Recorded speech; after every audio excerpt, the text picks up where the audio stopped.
अस्सलाम वालेकुम। आज हम लोगों ने एम्ब्रियोलॉजी करनी है रफ़ीला से, ठीक है। इसमें हमारे पास चैप्टर नंबर 18 आ जाता है। चैप्टर नंबर 18 का पेज नंबर 248 है, ठीक है। हम लोग शुरू कर रहे हैं। पहला पॉइंट है 419। इसमें हमारे पास आ रहा है कि erythropoiesis occurs in middle trimester mainly from the liver, ठीक है। अब इसका ये निमोनिक है यंग लिवर सिंथेसाइजेस ब्लड। अब ये आपको स्टेजेस बताता है कि डेवलपमेंट के दौरान मुख्तलिफ स्टेजेस के अंदर आपके पास एरिथ्रोपोइसिस यानी कि रेड ब्लड सेल्स की फॉर्मेशन किन ऑर्गन से हो रही होती है। तो सबसे पहले ना 3 से 8 हफ्तों के अंदर आपके पास योग साक में हो रही होती है, ठीक है, एरिथ्रोपोइसिस। फिर बीच में जौन सा है ना, जब तक ये एरिथ्रोपोइसिस योग साक में हो रही है इसका काम लिवर टेकअप कर लेगा और 6 वीक से बर्थ तक आपके पास लिवर के अंदर एरिथ्रोपोइसिस होगी। फिर हमारे पास आ जाता है स्प्लीन। स्प्लीन जौन सा है वो कब एरिथ्रोपोइसिस करता है, वो 10 से 28 वीक तक ये आपके पास रेड ब्लड सेल्स की फॉर्मेशन कर रहा होता है। 18 हफ्तों से बर्थ वो अडल्टहुड तक आपके पास कौन होता है, बोन मैरो होता है जो एरिथ्रोपोइसिस कर रहा होता है। और मुझ सबको पता है कि जो योग साक के अंदर हीमोग्लोबिन बनती है उसे हम ग्रोअर हीमोग्लोबिन कहते हैं। अब मुझे कोई चैट बॉक्स में बता सकता है कि जो ग्रोअर हीमोग्लोबिन होती है इसमें आपके पास कौन सी चेन से ये बनती है, ठीक है। जिस तरह जो अडल्ट हीमोग्लोबिन होती है वो 2 अल्फ़ा 2 बीटा चेन से बनती है। जो आपके पास फीटल हीमोग्लोबिन होती है वो आपके पास 2 अल्फ़ा 2 गामा चेन से बनती है। तो मुझे बता सकता है चैट बॉक्स के अंदर कि जो ग्रोअर हीमोग्लोबिन है वो आपके पास कौन सी चेन से बन रही होती है।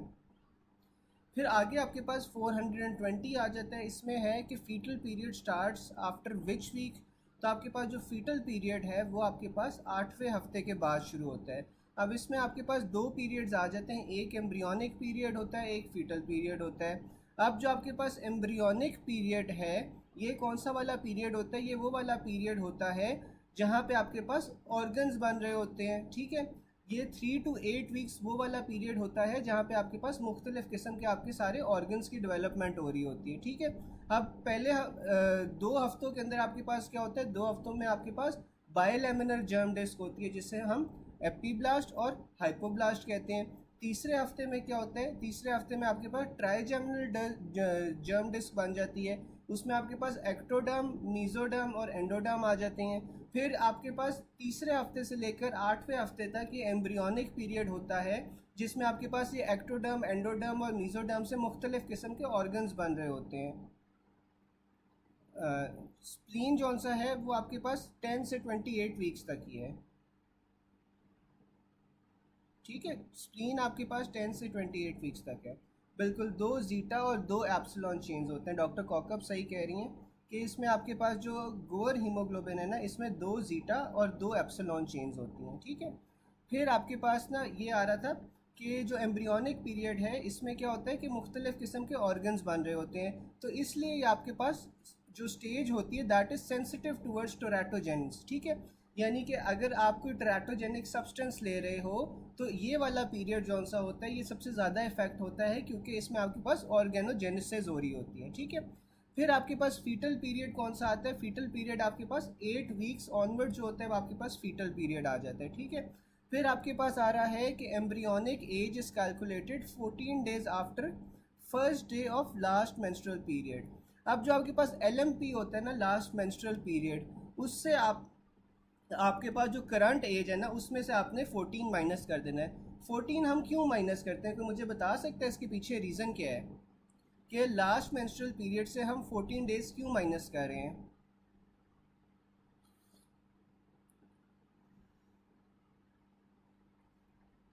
अच्छा, फिर आपके पास आ रहा है mother smoking in pregnancy will be hazardous to the fetus in 3 to 8 weeks, क्योंकि यही वाला वो पीरियड होता है जहाँ पे आपके पास ट्रैटोजेंस इफेक्ट कर रहे होते हैं। क्राउन लंप लेंथ आप जौन सा होता है वो 3 to 8 वीक्स में नॉर्मल कितनी होती है, क्राउन लंप लेंथ किस लिए होती है आपके पास, ये फीटल एज डिटरमिन करने के लिए होती है। तो 3 से 8 हफ्तों के अंदर आपके पास जो क्राउन लंप लेंथ है वो कितनी होगी, 10 से 15 मिलीमीटर। बिल्कुल बिल्कुल बिल्कुल। जो आपके पास ओव्यूलेशन के दिन होते हैं ना वो आपके पास 14 होते हैं तो वो आपने माइनस कर देने हैं, बिल्कुल। अच्छा, अब ये बता रहा है कि जो क्राउन रम्प लेंथ होती है वो 3 to 8 वीक्स तक आपके पास 10 to 15 mm होती है, ठीक है। अब मुझे बता सकता है कि शुरू में तो हम क्राउन रम्प लेंथ लेते हैं जिससे हम एज डिटरमिन कर रहे होते हैं, लेकिन क्राउन रम्प लेंथ के बाद हम कौन सा पैरामीटर लेते हैं जिससे हम एज डिटरमिन कर रहे होते हैं, ये कोई बता सकता है? अच्छा, फिर आपके पास बिल्कुल बायोपेराइटल डायमीटर लेते हैं उसमें हम, ठीक है। फिर आपके पास आ जाता है calculate the embryonic age if L M P is 15/11/2020, यानी कि 15/11/2020 में आपके पास लास्ट मेंस्ट्रुअल पीरियड हुआ था और आज आपके पास 15 फरवरी है। तो आपने इसने बताया हुआ है कि एम्ब्रियोनिक एज जौन सी है ना वो लेनी है। अब इसमें हमने क्या पढ़ा था कि हमने 14 डेज़ माइनस कर देने हैं। तो अब आप ये देखो कि इसमें आपके पास दिसंबर का महीना आ जाएगा, जनवरी का महीना आ जाएगा। ये दो जो दिसंबर और जनवरी का महीना है, ये दोनों कितने के अकाउंट करेंगे? ये आपके पास तकरीबन 61 डेज़ बन जाएंगे। 61 डेज़ के बाद आपके पास 15-15 दिन और आप ले लो, तो ये कितने दिन हो गए? 91 डेज़ हो गए। 91 डेज़ में से आप 14 माइनस कर दो तो आपके पास आई थिंक 77 ही आता है, ठीक है ना। तो ये आपके पास 77 इस तरह आ जाएगा, और 77 को उसने हफ्तों में कन्वर्ट कर दिया तो वो आपके पास 11 वीक्स हो जाएंगे, ठीक है। फिर आपके पास आ जाता है कि विच eight which stage nucleus disappears, तो आपके पास वो लेट नॉर्मोब्लास्ट होता है। अच्छा, वैसे यहाँ तक किसी को कोई चीज़ ना समझ आई हो तो आप लोग पूछ सकते हो।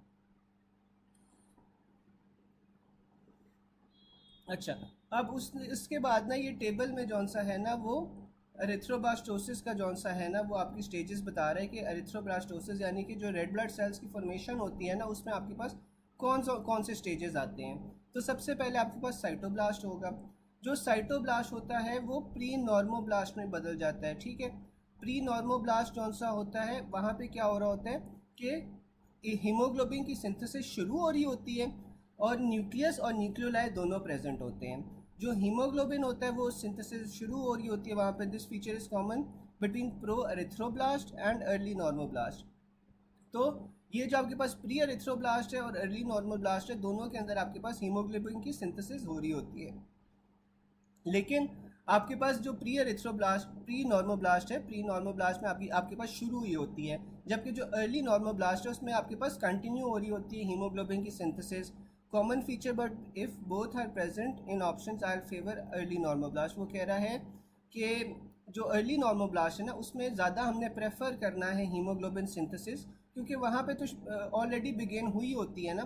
साथ में आपके पास इसमें जौन सा है वो न्यूक्लियोलाइट डिसअपेयर कर जाता है, ठीक है। फिर आपके पास इंटरमीडिएट नॉर्मोब्लास्ट आ रहे हैं। अब जो इंटरमीडिएट नॉर्मोब्लास्ट है इसमें आपके पास न्यूक्लियस अभी भी प्रेजेंट होता है, लेकिन जो हीमोग्लोबिन सिंथेसिस शुरू हुई थी ना, hemoglobin then starts to appear. फिर आपके पास आ जाता है इंटरमीडिएट नॉर्मोब्लास्ट। इंटरमीडिएट नॉर्मोब्लास्ट में आपके पास क्या, सॉरी, इंटरमीडिएट नॉर्मोब्लास्ट हमने पढ़ लिया था, इसमें न्यूक्लियस अभी भी प्रेजेंट होते हैं, हीमोग्लोबिन स्टार्ट्स टू अपेयर। फिर आपके पास लेट नॉर्मोब्लास्ट आ जाता है। लेट नॉर्मोब्लास्ट आपके पास क्या होता है, इसमें final stage of late normoblast nucleus disappears. अब न्यूक्लियस भी डिसअपेयर हो जाता है क्योंकि जो मेच्योर आरबीसीज की तरफ जा रहा है, मेच्योर आरबीसीज के अंदर आपके पास न्यूक्लियस नहीं होता, और सबसे ज़्यादा आपके पास हीमोग्लोबिन की कॉन्सेंट्रेशन, सॉरी, प्रोडक्शन हो रही होती है, ठीक है। लेट नॉर्मोब्लास्ट में सबसे ज़्यादा हीमोग्लोबिन की प्रोडक्शन हो रही होती है।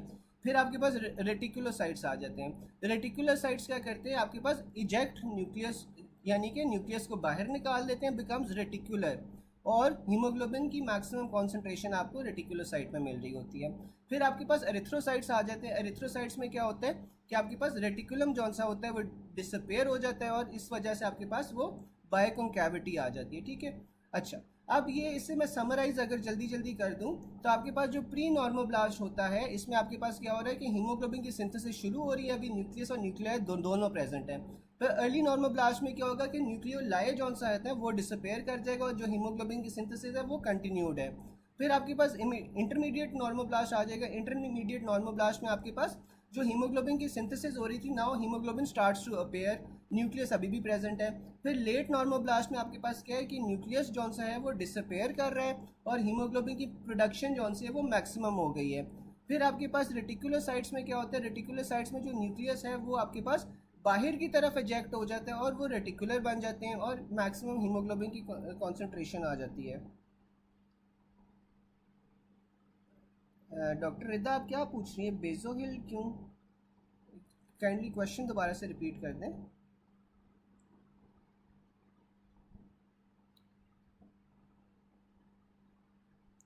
अच्छा, फिर आपके पास आ जाते हैं एरिथ्रोसाइट्स।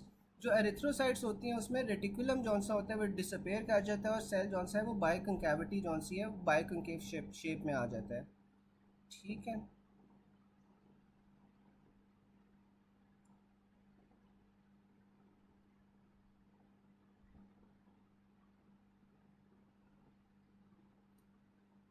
अच्छा, डॉक्टर रिदा, ये जो एसिडोफिल स्टेन होता है ना, ये आपके पास बाद में आता है जब डेवलपमेंट हो रही होती है ना। डेवलपमेंट के अंदर देखो आपके पास ये अभी न्यूक्लियस वगैरह प्रेजेंट है, न्यूक्लियोलाए प्रेजेंट होते हैं, ये सारी प्रोटीन्स जो सी होती है ना, क्रोमेटिन वगैरह, ये प्रेजेंट होते हैं डेवलपमेंट के दौरान। तो जब डेवलपमेंट हो रही होती है ना, तो तब आपके पास बेसोफिलिक स्टेन होती है, ठीक है, क्योंकि इसमें राइबोसोम्स होते हैं, आपके पास प्रोटीन्स की प्रोडक्शन हो रही होती है। वंस आपके पास एक मेच्योर एरिथ्रोसाइट बन जाता है ना, तो तब ये एसिडोफिल स्टेन करेगा, तब बेसोफिलिक स्टेनिंग खत्म हो जाएगी इसकी, ठीक है।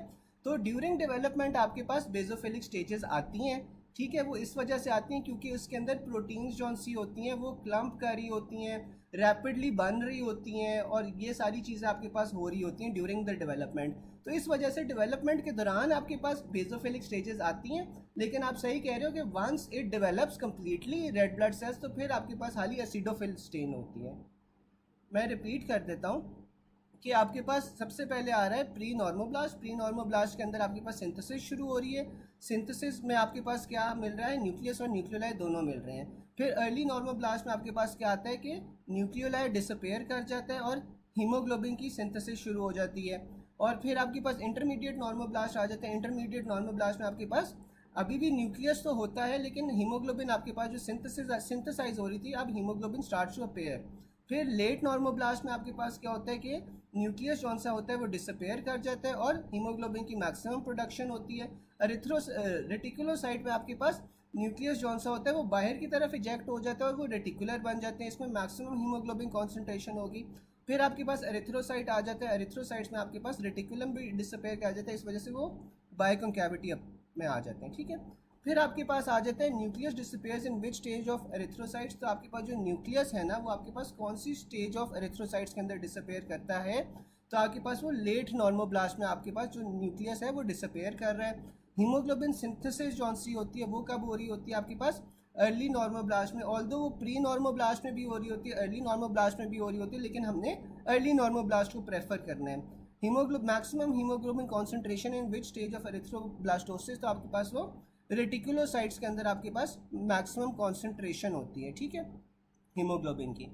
फिर आपके पास आ जाता है मैक्सिमम हीमोग्लोबिन प्रोडक्शन कब हो रही होती है। देखो, पहले आपके पास जो है ना मैक्सिमम प्रोडक्शन हो रही होती है, फिर जिस तरह वो मेच्योर करके रेटिकुलोसाइट बनता है ना, तो उसके अंदर मैक्सिमम हीमोग्लोबिन की कॉन्सेंट्रेशन हो जाती है, ठीक है।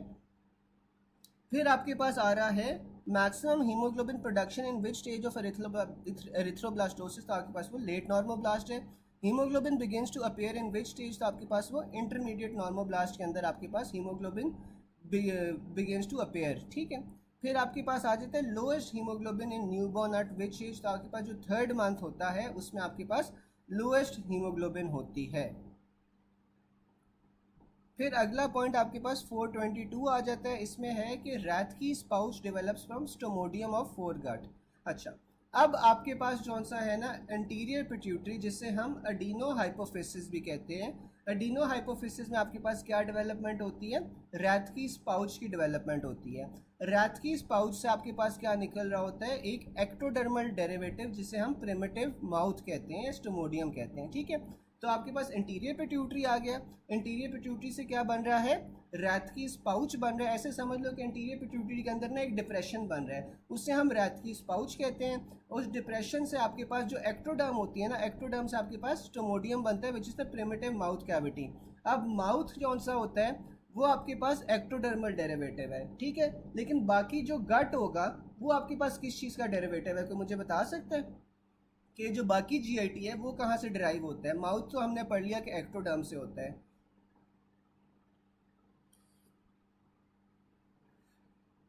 अच्छा, आप तब तक मुझे बताओ कि जीआईटी कौन सी है या बाकी गट ट्यूब कौन सी है, वो किस जर्म लेयर से डेवलप हो रही होती है।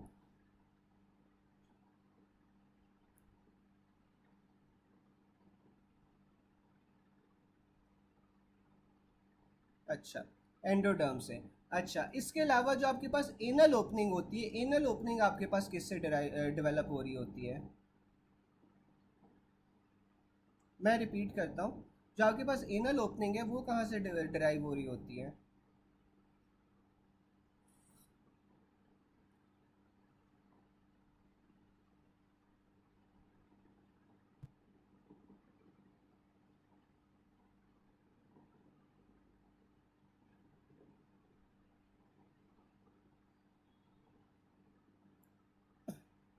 मीजोडर्म और एंडोडर्म से, ठीक है।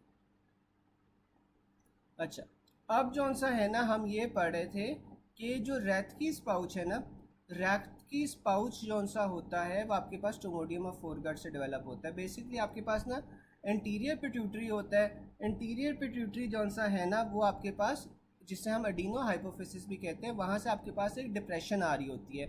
उस डिप्रेशन को हम रैथकीस पाउच का नाम दे देते हैं। और जो रैथकीस पाउच है ना, वहाँ से आपके पास प्रिमिटिव माउथ आ रहा होता है या स्टोमोडियम आ रहा होता है। स्टोमोडियम प्रिमिटिव माउथ को भी कहते हैं। अभी तक बस यही बताया था। Anterior pituitary gland is derive from Rathke's pouch. It also comes as development of anterior pituitary gland is from outpouching of the stomodium यानी कि primitive oral cavity. If both in options तो आपने outpouching of stomodium को prefer करना है over Rathke's pouch, ठीक है। फिर आपके पास आ रहा है फिजियोलॉजिकल हर्निएशन। अच्छा, अब जो गट होता है ना, गट ने बेसिकली जब आपके पास डेवलपमेंट होनी है गट की, तो जो फीटस होता है ना उसमें इतनी जगह नहीं होती कि आपका पूरा का पूरा गट जौन सा है ना वो डेवलप हो पाए। क्योंकि आपको पता है कि आपकी जो स्मॉल इंटेस्टाइन्स की लेंथ होती है वो बहुत ज़्यादा होती है, तो वो सारी की सारी जो डेवलपमेंट है ना वो पॉसिबल नहीं होता कि फीटस के अंदर हो पाए। तो इसलिए जो आपके पास गट होती है ना, वो आपके पास 6 वीक के अंदर ना आपके पास बाहर की तरफ निकलती है। इसे हम फिजियोलॉजिकल हर्निएशन भी कहते हैं, ठीक है। कि वो आपके पास जौन सी होती है ना, अम्बलाइकल रिंग से बाहर की तरफ निकलती है, वहाँ पे जाएगी, डेवलप करेगी। फिर ये इसकी रोटेशन होगी, रोटेशन के बाद ये दोबारा से अंदर की तरफ चली जाती है, ठीक है। तो ये आपके पास एक फिजियोलॉजिकल प्रोसेस होता है। तो उसने बताया हुआ है कि फिजियोलॉजिकल हर्निएशन 4 से 6 वीक के दौरान होती है। इसमें आपके पास जो फीटल गट है ना उसकी 270 डिग्री काउंटर क्लॉकवाइज रोटेशन होती है। गट बाहर निकल गया आपके पास अम्बलाइकल रिंग से, पहले उसने 90 डिग्रीज रोटेट करना है counter clockwise along along the axis of superior mesenteric artery और वाइटलाइन आर्टरी। ये आप लोगों ने ना, ये आप लोगों ने मुझे डायग्राम भी जॉन बता देंगे जब क्लास ख़त्म होगी ना, तो उसके बाद मैं आपको डायग्रामेटिकली भी समझा दूंगा कि हर्निएशन किस तरह हो रही होती है, ठीक है। तो देखो ये आपके पास ना सुपीरियर मीजेंटेरिक आर्टरी और वाइटलाइन डक्ट के अराउंड जौन सा है ना वो 90 डिग्री रोटेट करता है। 90 डिग्री रोटेट करने के बाद वो मज़ीद 180 डिग्री रोटेट करता है। तो ये टोटल कितना हो गया, 270 डिग्री काउंटर क्लॉकवाइज इसकी रोटेशन होती है। और उसके बाद ये दोबारा से अब्डोमिनल कैविटी के अंदर चला जाता है, ठीक है। अच्छा, अब मुझे ये बता सकता है कि ये फिजियोलॉजिकल हर्निएशन तो हो गई और गट वापस अंदर चला गया, लेकिन अगर गट आपके पास वापस नहीं जा पाता तो फिर हम उसे क्या कहते हैं? कंडीशन का एक नाम होता है, उसे हम क्या कहते हैं?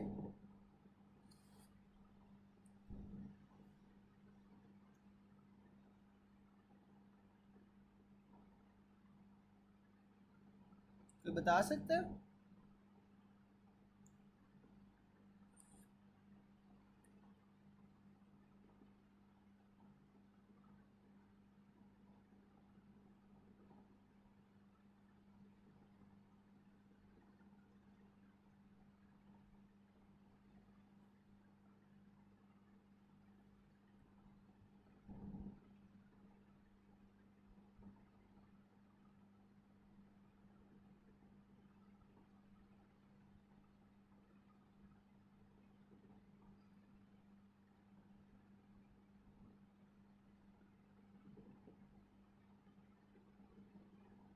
बिल्कुल, उससे हम ना गैस्ट्रोक्रीसिस कहते हैं, ठीक है, गैस्ट्रोक्नीसिस कहते हैं। गैस्ट्रोसील और ओम्फेलोसील का फ़र्क आप लोगों ने पढ़ा हुआ है पहले?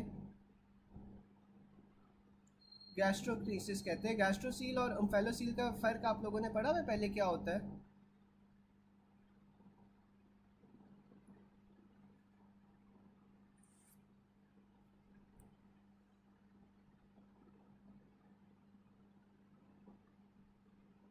चलो, फिर आपके पास आ जाता है सेकंड आर्च डेरिवेटिव, आपके पास स्टाइलोहायोइड लिगामेंट है। अब आपके पास इसमें ना आर्चेज आ रही हैं, आर्चेज के डेरिवेटिव्स आ रहे हैं। चले ये भी हम अभी ना हम गैस्ट्रोसील और फेलोसील का भी फ़र्क पढ़ लेते हैं। फिर हमारे पास ना अभी आ रहा है कि आर्चेस और उसके डेरिवेटिव्स।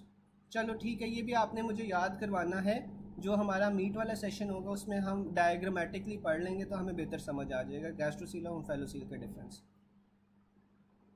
फिर आपके पास ना यार आर्चेज आ रहे हैं और आर्चेज के डेरिवेटिव्स आ रहे हैं। जो आपके पास फर्स्ट आर्च है, फर्स्ट आर्च आप कैसे याद रख सकते हो कि फर्स्ट आर्च इज मैक्सिमल।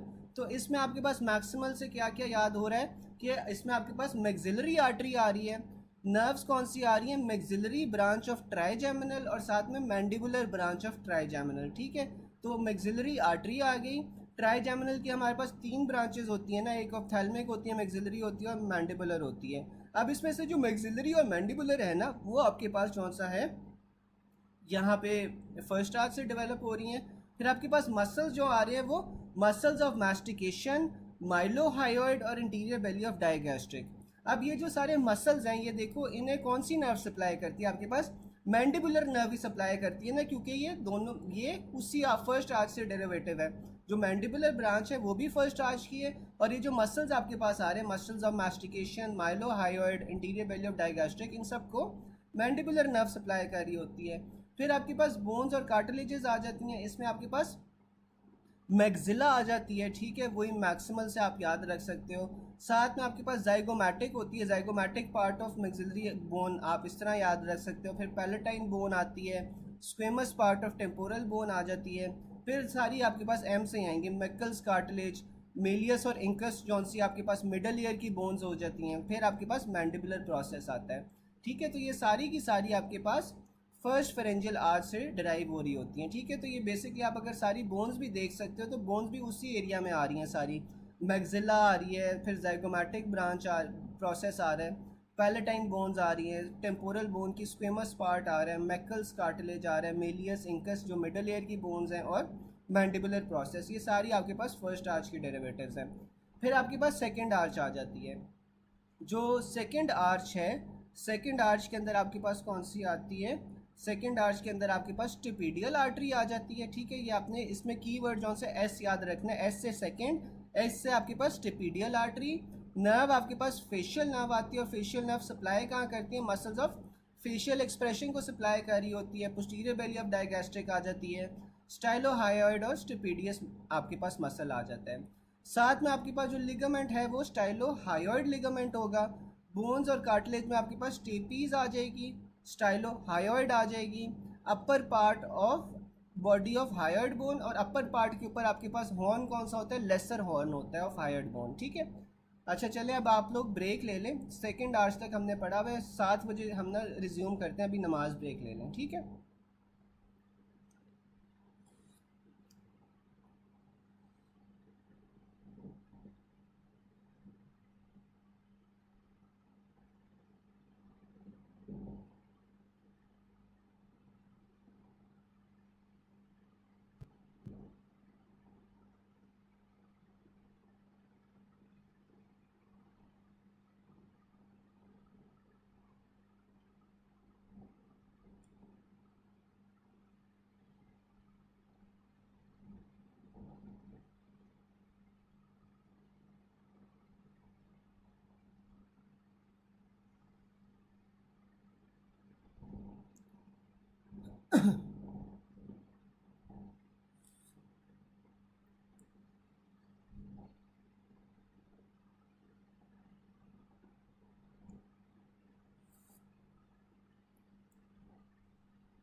अच्छा, मैं दोबारा से जौन सा ना फर्स्ट और सेकंड आर्चेस रिपीट कर देता हूँ। जो हमारे पास फर्स्ट आर्च थी दैट इज़ मैक्सिमल, ठीक है। तो फर्स्ट आर्च आपने मैक्सिमल से याद रखनी है। इसमें maxillary artery, maxillary branch of trigeminal, mandibular branch, muscles of mastication, mylohyoid, anterior belly of digastric आ जाती है। फिर बोन्स में आप और कार्टिलेज में आपके पास मैक्सिला आ जाती है, जाइगोमैटिक पार्ट आ जाता है उसका, पैलेटाइन बोन आ जाती है, squamous part of temporal bone आ जाती है, मर्कल्स कार्टिलेज आ जाती है, मेलियस इंकस आ जाती है, मैंडिबुलर प्रोसेस आ जाता है।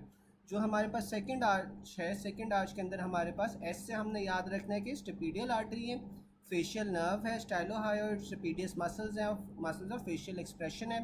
फिर आपके पास जो लिगामेंट है वो स्टाइलोहायोइड लिगामेंट है। बोन्स और कार्टिलेज में आपके पास स्टेपीज है, स्टाइलोहायोइड लिगामेंट है।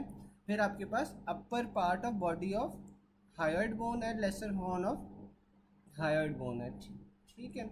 फिर आपके पास आ जाता है थर्ड आर्च। थर्ड आर्च में आपने किस तरह याद रखना है, फेरेंज से, ठीक है। तो इसमें आपके पास जो आर्टरी आती है, ये देखो कि जो सी होता है, C is the third letter alphabet, ठीक है। तो इसमें आपके पास इंटरनल करोटेड आर्टरी आ जाती है और कॉमन करोटेड्स आ जाती हैं। फेरेंज से हमने याद रखा कि जो नर्व है वो आपके पास ग्लॉसोफेरेंजियल होगी, जो मसल है वो आपके पास स्टाइलोफेरेंजियस होगा। और इसमें जो बोन्स और कार्टिलेज है, इसमें आपके पास greater horn of hyoid bone आ जाते हैं और साथ में lower part of body of hyoid bone. उसके अंदर क्या था आपके पास, upper part of body of hyoid bone, साथ में लेसर हॉर्न जो सेकंड में था। फिर आपके पास फोर्थ आर्च आ जाती है। जो फोर्थ आर्च है उसमें आपके पास राइट सबक्लेवियन आर्टरी आती है और साथ में आर्च ऑफ अयोटा आ जाती है। इसमें जो आपके पास नर्व है वो superior laryngeal branch of vagus nerve आ जाती है, ठीक है। वेगस नर्व की जो सुपीरियर लेरेंजियल ब्रांच है that is derive from the fourth arch. फिर आपके पास जो मसल्स हैं, मसल्स में आपके पास मसल्स ऑफ सॉफ्ट पैलेट आ जाते हैं, जिसमें आपके पास जिसके टेंसर वलाय प्लेटिनी के अलावा फिर आपके पास इसमें आ जाते हैं क्रीकोथायरॉयड और क्रीकोफरेंजियस मसल्स, ठीक है। और इसमें आपके पास जो कार्टिलेजेस हैं वो आपके पास जितनी भी थायराइड कार्टिलेजेस हैं ना वो सारी की सारी फोर्थ आर्च में आ जाती हैं, जिसमें आपके पास क्रीकॉइड आ जाती है, रेटिनॉइड आ जाती है, कॉर्निकुलेट आ जाती है, फिर आपके पास यूनिफॉर्म आ जाती है। और जो सिक्स्थ आर्च है, सिक्स्थ आर्च आपके पास उससे क्या चीज़ आ रही है, उससे आर्टरी जो आ रही है वो डक्टस आर्टरियोसस है, left and right pulmonary arteries हैं, ठीक है, उनके प्रॉक्सिमल पार्ट्स। जो नर्व है हमने पढ़ा था कि जो वेगस नर्व की सुपीरियर लेरेंजियल ब्रांच है वो फोर्थ आर्च से आ रही थी, जो वेगस नर्व की रिकरेंट लेरेंजियल ब्रांच है वो आपके पास सिक्स्थ आर्च से आती है। और जितने भी मसल्स ऑफ द लेरिंग्स हैं ना, एक्सेप्ट जो क्रीकोथायरॉयड है, क्योंकि क्रीकोथायरॉयड आपके पास फोर्थ आर्च से आ रहा था, और उसके अलावा आपके पास जो स्केलेटल मसल्स ईसोफेगस के होते हैं वो सिक्स्थ आर्च से डेवलप हो रहे होते हैं। और इसी तरह जो फोर्थ आर्च से सारी कार्टिलेजेस आ रही थी थायराइड की, सिक्स्थ आर्च से भी आपके पास सारी थायराइड कार्टिलेजेस आ जाती है, ठीक है। फिर आपके पास आ जाता है alcoholic mother with baby with facial hypoplasia where that जो डिफेक्ट लाई एम्ब्रियोलॉजिकली, तो आपके पास वो फर्स्ट आर्च आ जाती है, ठीक है। क्योंकि फर्स्ट आर्च में आपके पास देखो कि जौन सा है ना, ये जो फेस वाले मसल्स हैं, मसल्स ऑफ मास्टिकेशन, माइलोहायोइड, ये भी आ रहे हैं, ठीक है। उसके अलावा maxillary branch of trigeminal, mandibular branch of trigeminal, और साथ में जो बोन्स और कार्टिलेजेस हैं ना जो फेस की हैं, वो सारी आपके पास फर्स्ट आर्च से डेवलप होती हैं। तो इसलिए आपके पास ये फेशियल हाइपोप्लेजिया हुआ है। तो इसमें आपके पास फर्स्ट आर्च से जो बोन्स और कार्टिलेजेस वगैरह आ रही हैं ना वो डेवलप नहीं हो रही, इसलिए फर्स्ट आर्च का डिफेक्ट होगा। फिर आपके पास फोर्थ और सिक्स्थ आर्च के डेरिवेटिव्स आपके पास क्या आ जाती हैं, जो थायराइड कार्टिलेजेस होती हैं वो सारी की सारी फोर्थ और सिक्स्थ आर्च की डेरिवेटिव्स हैं। फिर आपके पास आ जाते हैं पेटेंट डक्टस आर्टरियोसिस। अब जो डक्टस आर्टरियोसिस है वो हमने पढ़ा था कि सिक्स्थ आर्च का डेरिवेटिव है। फिर डेरिवेटिव ऑफ सेकंड फेरेंजियस आर्च आपके पास कौन सी होती है, स्टाइलोहायोइड लिगामेंट होता है, ठीक है। हमने पढ़ा था कि जो एस से शुरू हो रहे हैं वो सेकंड फेरेंजियल आर्चेस से हैं। फिर आपके पास आ जाती है सेकंड फेरेंजियल आर्च से आपके पास styloid process of temporal bone आ रही है। फेशियल नर्व भी आपके पास सेकंड फेरेंजियल आर्च से आ रही है। विच amongst these is a derivative of third brachial arch. तो आपके पास जो थर्ड ब्रेकियल आर्च है वहाँ से क्या आ रहा था, स्टाइलोफेरेंजियस मसल आ रहा था। जो थर्ड था हमने वो फेरेंजियस से याद रखा था, ठीक है। ग्लॉसोफेरेंजियस नर्व थी और स्टाइलोफेरेंजियस मसल था। यहाँ तक किसी को कोई चीज़ ना समझ आई हो। फिर आ रहा है कि रिकरेंट लेरेंजियल ब्रांच जौन सी है वो आपके पास सिक्स्थ आर्च की डेरिवेटिव है, और जो मैक्सिलरी आर्टरी होती है वो आपके पास फर्स्ट आर्च की डेरिवेटिव होती है। यहाँ तक किसी को कोई चीज़ पूछनी हो?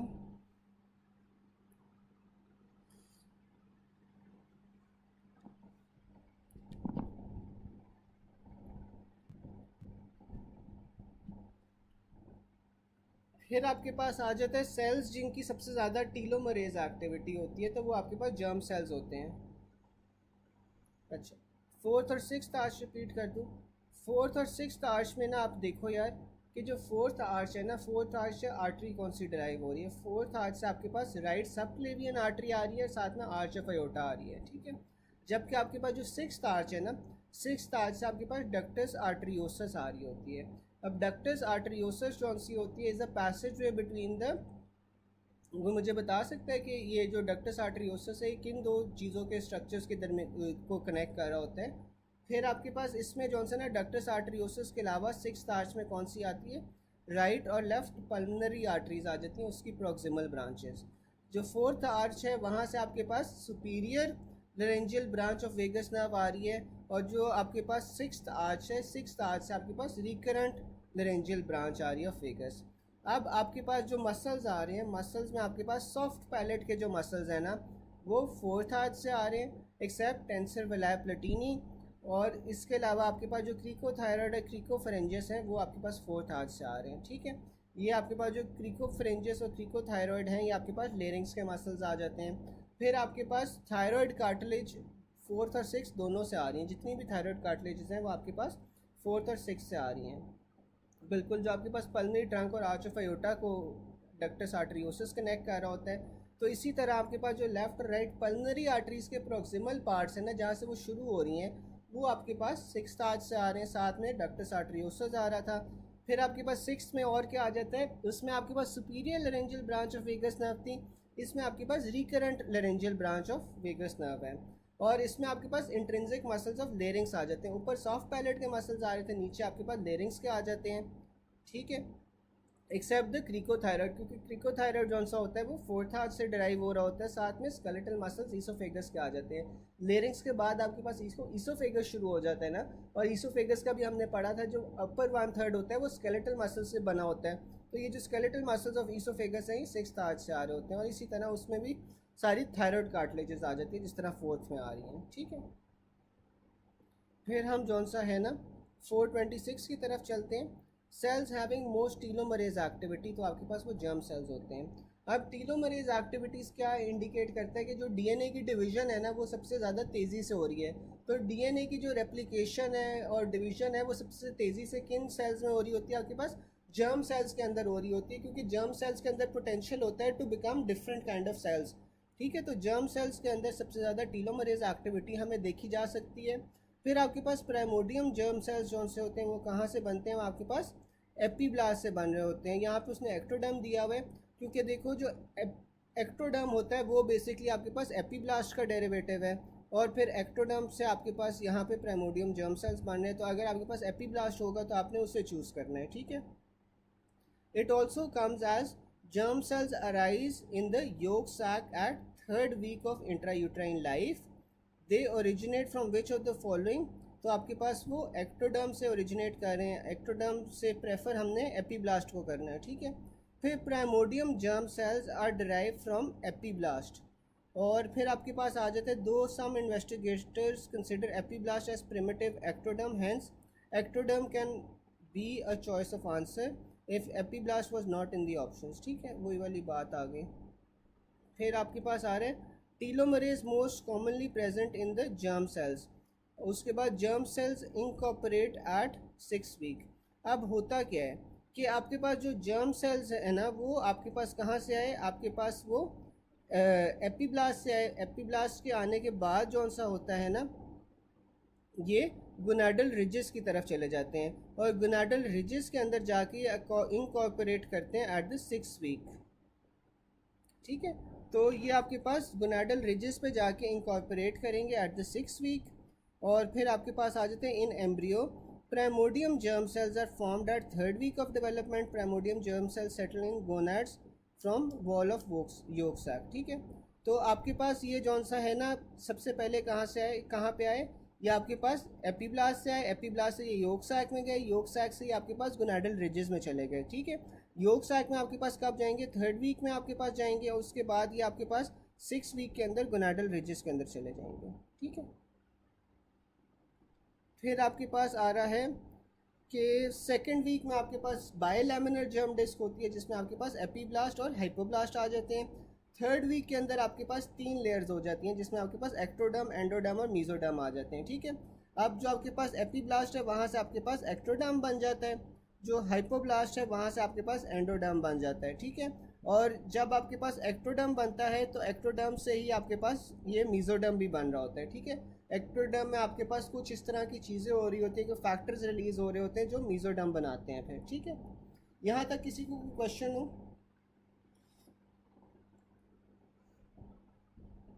कोई क्वेश्चन हो या कोई चीज़ ना समझ आई हो अभी तक?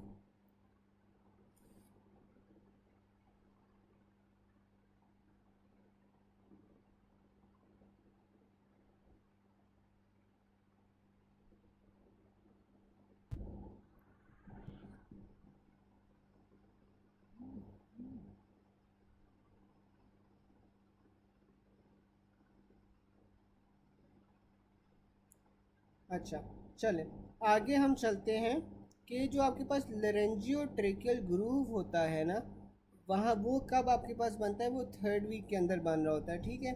जिस तरह नाम से आपको पता चल रहा है कि जो लेरेंजियो ट्रेकियल ग्रूव है इसके अंदर आपके पास लेरिंग्स ने और ट्रेकिया ने जॉनसन होता है ना बनना है, वहाँ पे एक बड बनता है, ठीक है।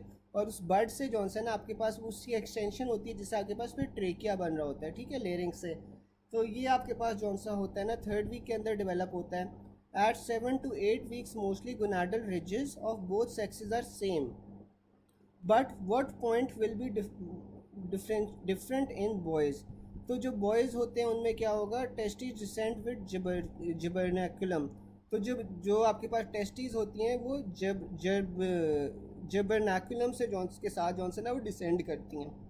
अच्छा, अब जो जर्बेनाकुलम होता है इसका रेमिनेंट क्या बच जाता है, कोई मुझे बता सकता है कि जो जब जर्बेनाकुलम होता है इसका रेमिनेंट जो होता है अडल्ट में वो क्या होता है?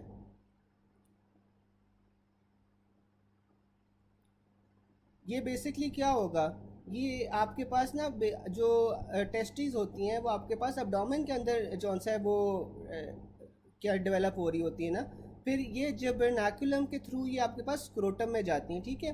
बेसिकली इसे आप एज ए लिगामेंट्स कंसिडर कर लो कि ये आपके पास टेस्टीज के साथ अटैच्ड होता है और इसे ये abdomen से स्क्रोटम के अंदर लेके जा रहा होता है, ठीक है। फिर the undifferentiated germ cells found in basal compartment of seminiferous tubules are called type A spermatogonia. तो जो आपके पास basal compartment of seminiferous tubules में जर्म सेल्स होते हैं उन्हें हम टाइप ए स्पर्मेटोगोनिया कहते हैं, ठीक है। सेमिनिफरस ट्यूब्यूल्स क्या होते हैं, सेमिनिफरस ट्यूब्यूल्स आपके पास फंक्शनल यूनिट्स होते हैं ना टेस्टिस के, जो आपके पास टेस्टोस्टेरोन बना रहे होते हैं, और उसमें आपके पास जो बेसल लेयर होती है वहाँ पे अनडिफरेंशिएटेड आपके पास जर्म सेल्स होते हैं, और उन्हें हम कहते हैं कि उन्हें हम टाइप ए स्पर्मेटोगोनिया कहते हैं, ठीक है। फिर आपके पास आ जाता है 4427। डॉक्टर मुबशरा, ये ना आपके पास सीक्वेंस है ये जर्म सेल्स के डेवलपमेंट का। जर्म सेल्स कहाँ से डेवलप होते हैं, epiblast is greater than ectoderm is greater than yolk sac, ठीक है। फिर आपके पास आ जाता है oocytes with flat epithelium is primordium follicle, ठीक है। तो जो आपके पास प्राइमोडियम फॉलिकल्स होते हैं उसके अंदर आपके पास oocytes होते हैं विद फ्लैट एपिथेलियम। अब the primary oocytes complete their first meiotic division before ovulation, ठीक है। हमें पता है कि ये आपके पास जो प्राइमरी oocytes होते हैं इसमें जो आपके पास रुका होता है वो कहाँ पे रुका होता है आपके पास, ये आपके पास प्रोफेज ऑफ फर्स्ट मियोसिस 1 में आपके पास ये रुका होता है। फिर जब आप ओव्यूलेशन से पहले पहले ये क्या होता है, ये जो प्राइमरी oocyte होता है ये आपकी फर्स्ट मियोटिक डिवीजन कंप्लीट कर लेता है और फिर आपके पास मियोसिस 2 के अंदर रुक जाता है, ठीक है। और मियोसिस 2 की आपके पास कौन सी स्टेज में रुकता है ये कोई बता सकता है चैट बॉक्स में? फिर आपके पास आ रहा है after ovulation primordium follicle ruptures, bleeds and becomes corpus hemorrhagicum.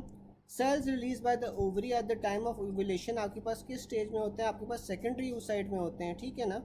तो the oocyte release during ovulation is called secondary oocyte. A primary oocyte surrounded by zona pellucida and corona radiata with fluid filled spaces is called secondary follicle, ठीक है।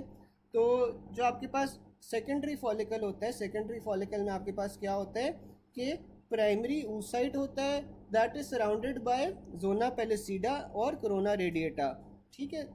फिर आपके पास आ जाता है primary oocyte surrounded by granulosa cells and having fluid filled spaces, तो आपके पास वो सेकेंडरी फॉलिकल होगा। फिर आपके पास आ जाता है regarding oogenesis, all primary oocytes complete their first meiotic division before ovulation,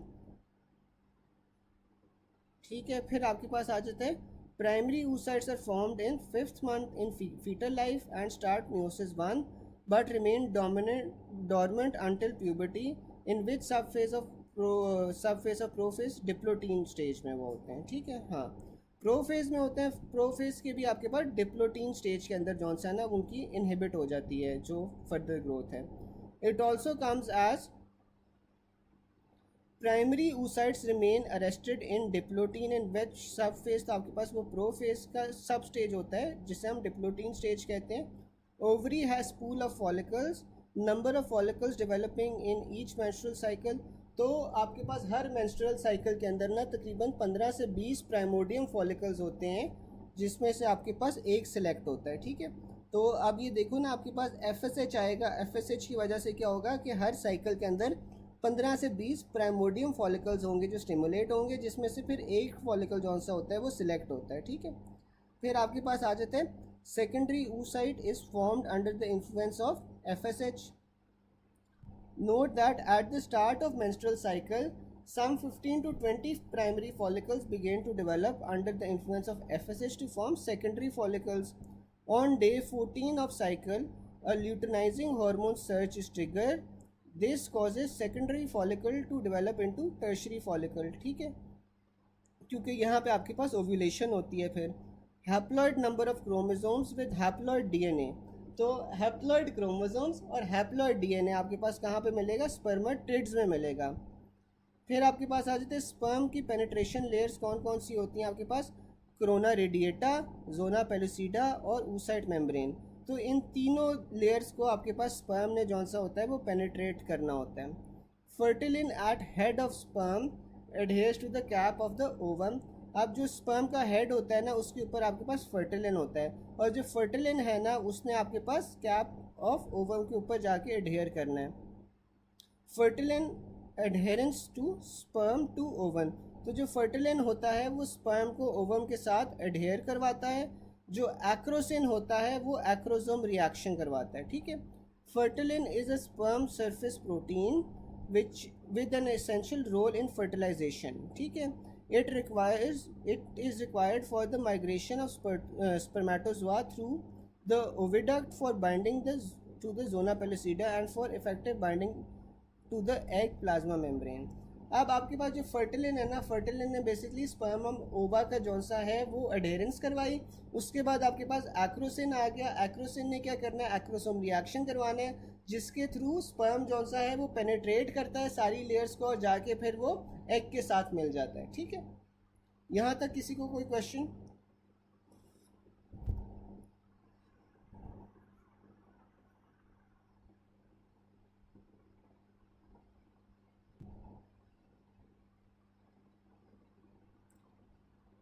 फिर आपके पास आ जाते हैं प्रिमिटिव स्ट्रीक मेसोडर्म, एक्सप्लेन कर दूं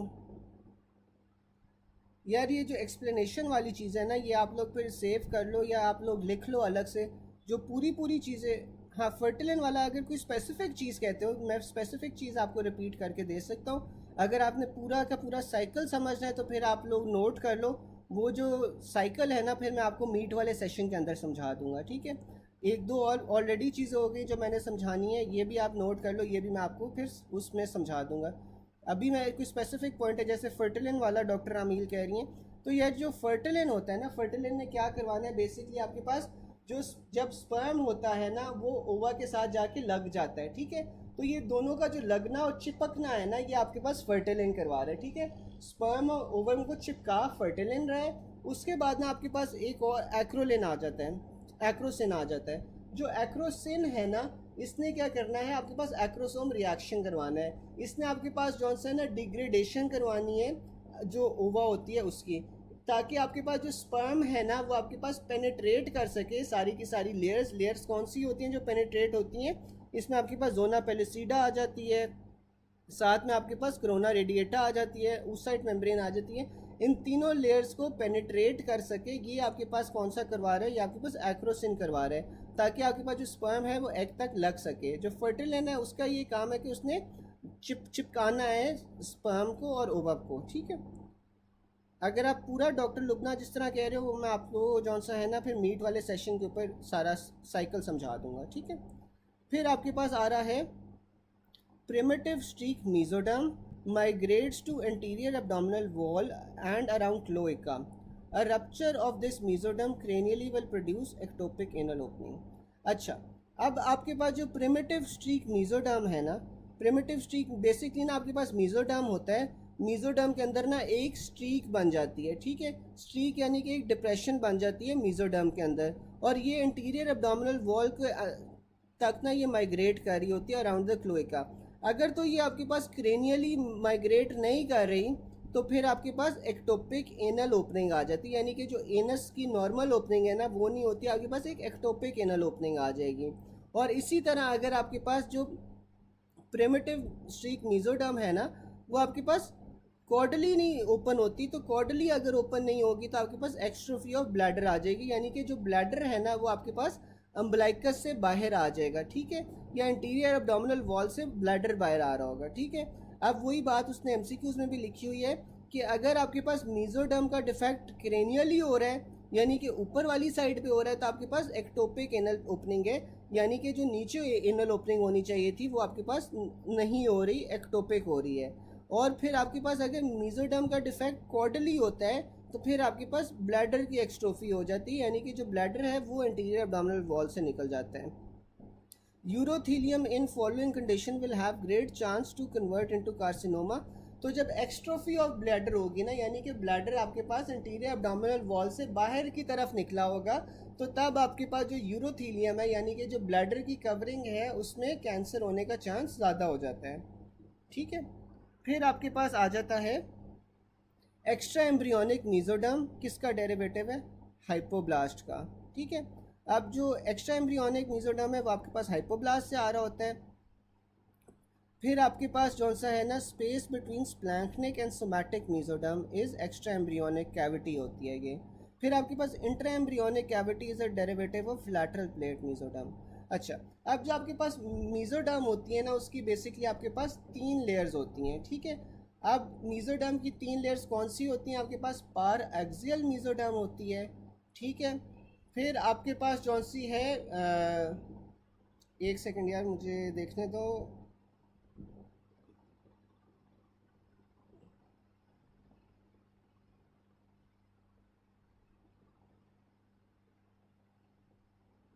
हाँ, आपके पास जो मीजोडर्म होती है ना, मीजोडर्म की 3 लेयर्स होती हैं, ये 3 डेरिवेटिव्स होते हैं। एक आपके पास आ जाती है पार एक्सियल मीजोडर्म, फिर आपके पास आ जाती है इंटरमीडिएट मीजोडर्म, और फिर आपके पास आ जाती है लैटरल प्लेट मीजोडर्म, ठीक है। ये मैं आपको डायग्रामेटिकली भी ना मीट वाले सेशन में समझा दूंगा। अब आपके पास जो क्या नाम है, क्या नाम है, जो आपके पास एक्स्ट्रा एम्ब्रियोनिक मीजोडर्म है ना, जो एक्स्ट्रा एम्ब्रियोनिक मीजोडर्म है वो आपके पास हाइपोब्लास्ट से बन रही होती है। फिर आपके पास जो लैटरल प्लेट मीजोडर्म है ना, lateral plate mesoderm further divide होती है इनटू स्प्लैंक्निक और सोमैटिक लेयर्स, ठीक है।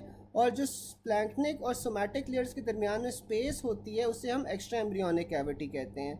और फिर आपके पास लैटरल प्लेट मीजोडर्म का डेरिवेटिव होता है वो आपके पास इंट्रा एम्ब्रियोनिक सिलोम होता है, ठीक है। फिर आपके पास आ जाता है यूट्रस और वजाइनल एपिथीलियम। अब ये डेरिवेटिव्स आ रहे हैं, डेरिवेटिव्स में आपके पास क्या क्या आ रहे हैं, एक्टोडर्म, एंडोडर्म और मीजोडर्म के डेरिवेटिव्स। अब जो आपके पास एक्टोडर्म है ना, एक्टोडर्म में आपके पास क्या आ जाता है, everything that makes you attractive, इसमें आपके पास क्या चीज़ें आ रही हैं, स्किन आ रही है, हेयर आ रहा है, नेल्स आ रहे हैं, ब्रेस्ट आ रही है, टीथ का एनामल आ रहा है, लेंस आ रहा है, कॉर्निया आ रहा है, ठीक है, everything that makes you attractive. फिर आपके पास ई से एक्सोक्राइन ग्लैंड्स भी आ रहे हैं। एक्सोक्राइन ग्लैंड्स में हमारे पास स्वेट ग्लैंड्स हैं, सेबेशियस ग्लैंड्स हैं, मेमोरी ग्लैंड्स हैं, पेरोटिड है और लेक्रिमल ग्लैंड्स हैं। ये सारे के सारे जो एक्सोक्राइन ग्लैंड्स होते हैं वो भी एक्टोडर्म से बनते हैं। फिर आपके पास नर्वस सिस्टम आ जाता है, सीएनएस और पेरिफेरल नर्वस सिस्टम आ जाता है, ठीक है। फिर आपके पास न्यूरल क्रेस्ट सेल्स आ जाते हैं। न्यूरल क्रेस्ट सेल्स क्या होते हैं कि वही आपके पास सीएनएस के डेरिवेटिव्स होते हैं, लेकिन ये सीएनएस और पेरिफेरल नर्वस सिस्टम के बाहर होते हैं, ठीक है। इसमें आपके पास क्या आ जाते हैं, peripheral nervous system, adrenal medulla, melanocytes और फेशियल कार्टिलेज, ये सारे आपके पास न्यूरल क्रेस्ट सेल्स के डेरिवेटिव्स हैं।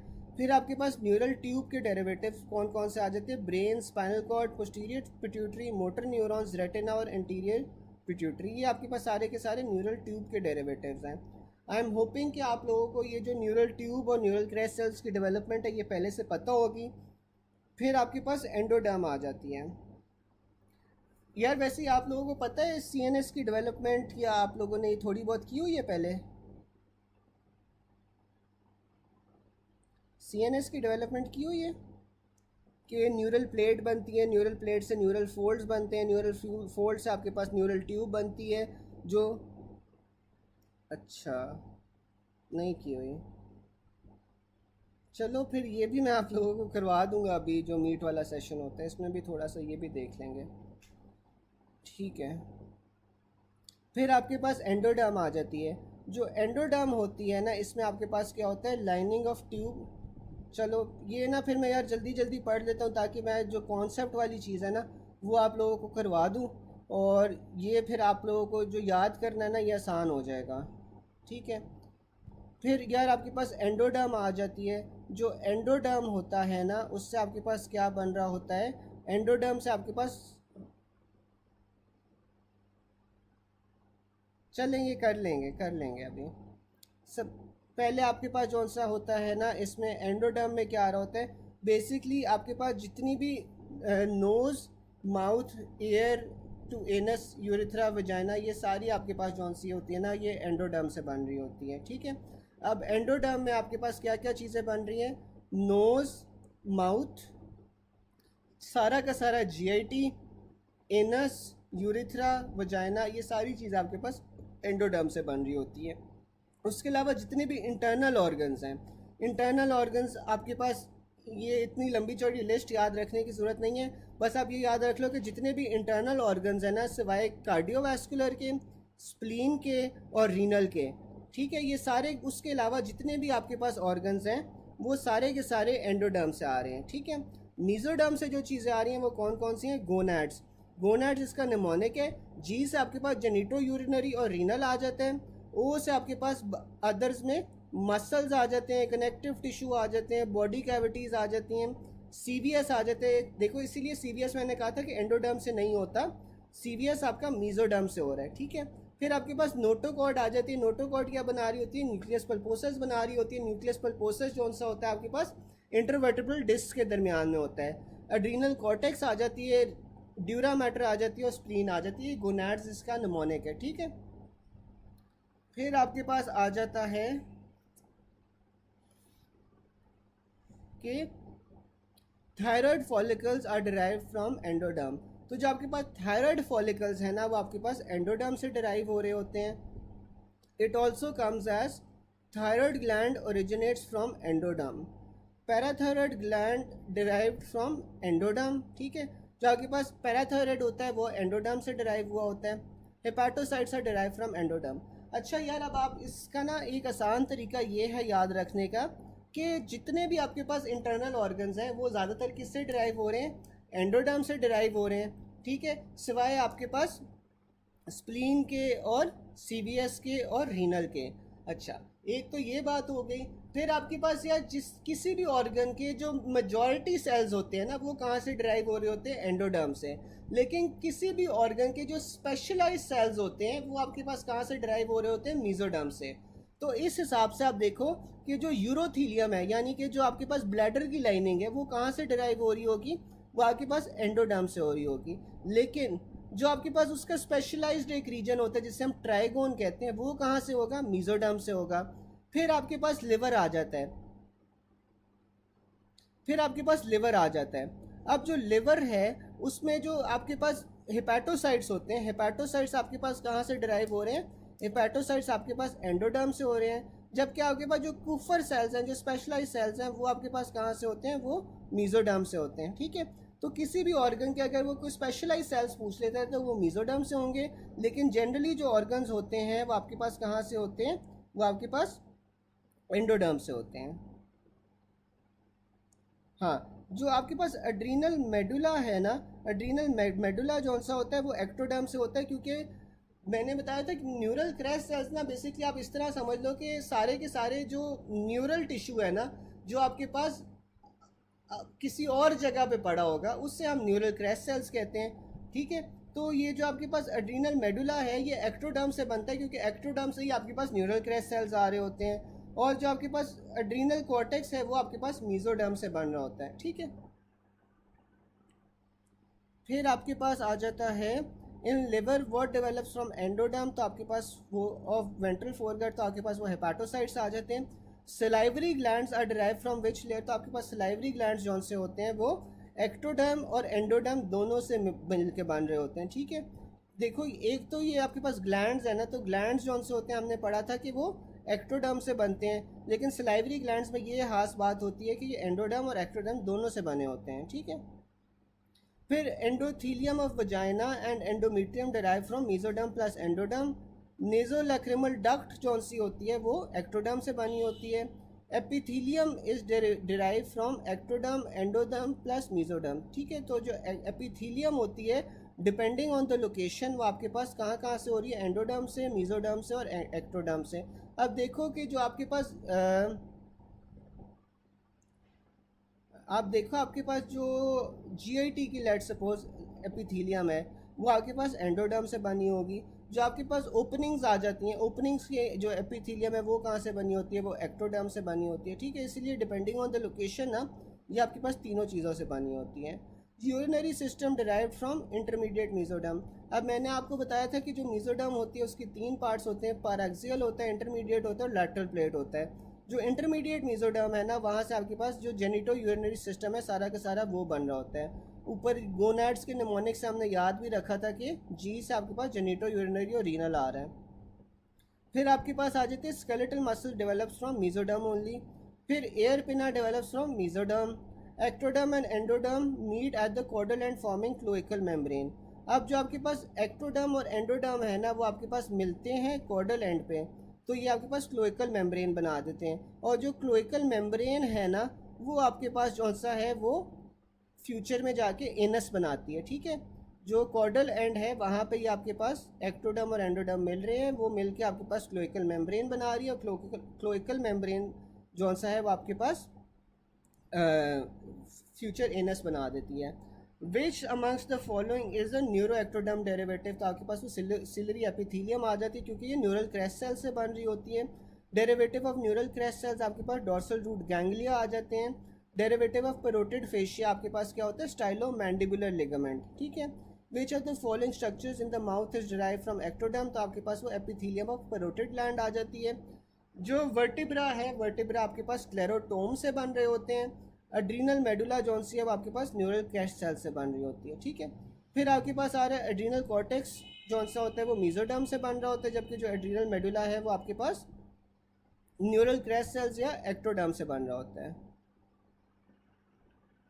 अच्छा, फिर आपके पास आ जाती है बायकॉर्नुएट न्यूक्लियर यूट्रस। बायकॉर्नुएट न्यूक्लियस यूट्रस का क्या मतलब होता है कि आपके पास दो दो जौन से ना वो यूट्राइन पार्ट्स आ रहे हैं, और ये कब होता है? ये आपके पास किडनी के मसले की वजह से होता है। ठीक है, फिर आपके पास आ जाते हैं posterior lobe of pituitary gland develops from diencephalon. ठीक है, फिर अगला है epithelium of trigone of urinary bladder, आपके पास मीजोडर्म से आ रहा है। ट्रांजिशनल एपिथीलियम आपके पास एंडोडर्म से आ रही है। तो एपिथीलियम यूरिनरी ब्लैडर की मीजोडर्म और एंडोडर्म दोनों से बन रही होती है। ठीक है, इसी तरह हेपाटोसाइट्स मैंने आपको बताया था कि एंडोडर्म से आ रहे होते हैं, जबकि जो कुफर सेल्स हैं वो आपके पास मीजोडर्म से आ रहे होते हैं। Smallest functional unit of liver आपके पास क्या होता है, हेपाटिक एसिनस होता है। Hepatic acinus hexagonal in shape होता है।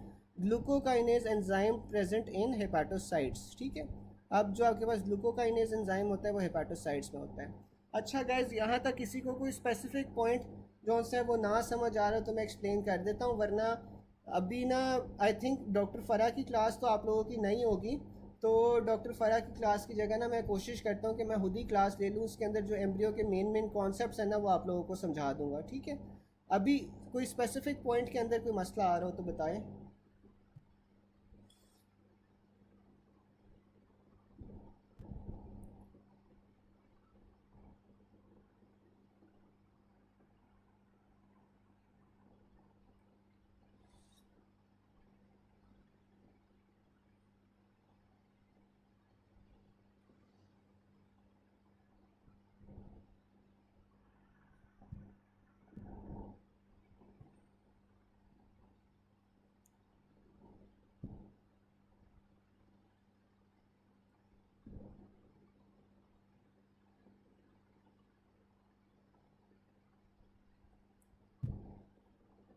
अच्छा, अब ना आपके पास आ रहा है डेरिवेटिव ऑफ डोर्सल मीजोगैस्ट्रियम, आपके पास गैस्ट्रोस्प्लीनिक लिगामेंट होता है।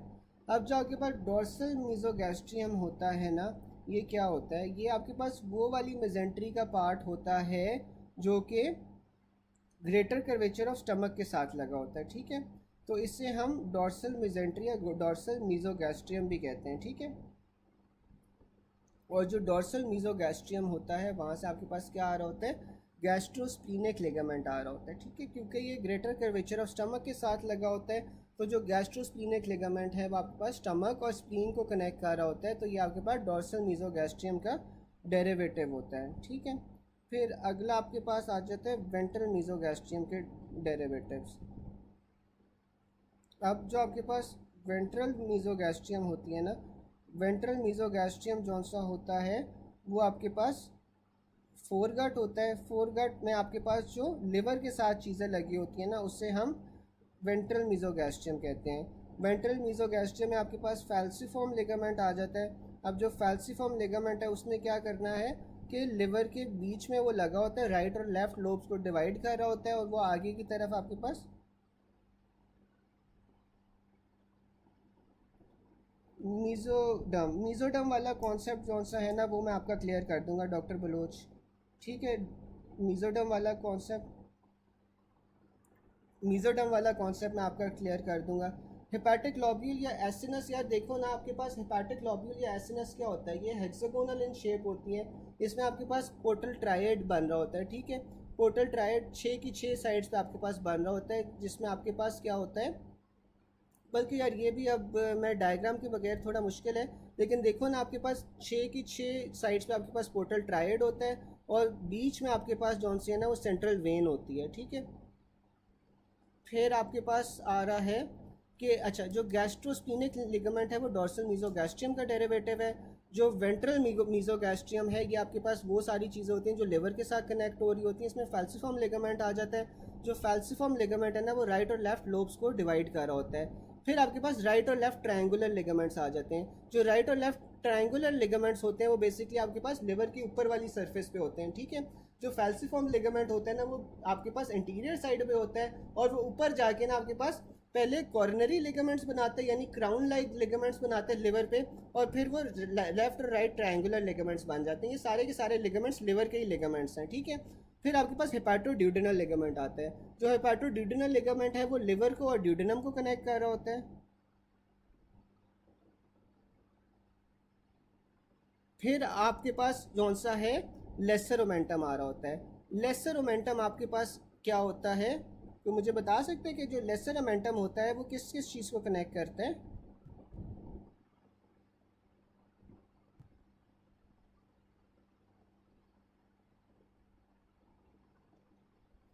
जो आपके पास लेसर ओमेंटम होता है ना वो लिवर को और लेसर कर्वेचर ऑफ स्टमक को कनेक्ट कर रहा होता है, ठीक है। जो लेसर ओमेंटम है वो लिवर को और लेसर कर्वेचर ऑफ स्टमक को कनेक्ट कर रहा होता है। डोर्सल मीजोगैस्ट्रियम। अब जो आपके पास डॉर्सल मीजोगैस्ट्रियम है ना, डॉर्सल मीजोगैस्ट्रियम में आपके पास वो सारे आ जाने थे जो स्टमक के साथ रिलेटेड है, ऐसा ही है ना। तो इसमें आपके पास क्या क्या चीज़ें आ जाती हैं, आपके पास गैस्ट्रोफ्रेनिक लिगामेंट आ जाता है, यानी कि जो स्टमक को और डायफ्राम को कनेक्ट कर रहे हैं। गैस्ट्रोस्प्लीनिक लिगामेंट आ जाता है जो स्टमक और स्प्लीन को कनेक्ट कर रहे हैं। लीनो रीनल लिगामेंट आ जाता है जो स्प्लीन और किडनी को कनेक्ट कर रहा है, और ग्रेटर ओमेंटम आ जाता है। ठीक है, ये आपके पास सारी चीज़ें आ जाती हैं। फिर आपके पास आ जाता है पैरामीजोनेफ्रिक डक्ट और मीजोनेफ्रिक डक्ट। ठीक है, अब जो पैरामीजोनेफ्रिक डक्ट होती है उसे हम मुलेरियन डक्ट भी कहते हैं, और जो पैरामीजोनेफ्रिक और मुलेरियन डक्ट है ना, ये आपके पास जौन सा है फीमेल्स के अंदर होती है। ठीक है, जबकि जो मीजोनेफ्रिक और वुल्फियन डक्ट है ये आपके पास मेल्स में होते हैं। अब जो पैरामीजोनेफ्रिक डक्ट या मुलेरियन डक्ट है, इसमें आपके पास फीमेल्स में क्या क्या चीज़ें आ जाती हैं, क्योंकि ये प्रिडोमिनेटली फीमेल्स में होता है, तो इसमें आपके पास यूट्राइन ट्यूब्स आ जाती हैं, यूट्रस आ जाता है। यूट्रस के नीचे क्या होता है, सर्विक्स होता है, और साथ में आपके पास हाइड्रेटेड ऑफ मोरगांगी आ जाता है। ठीक है, ठीक है, तो मुझे बता सकते हैं ये हाइड्रेटेड ऑफ मोरगांगी क्या होता है?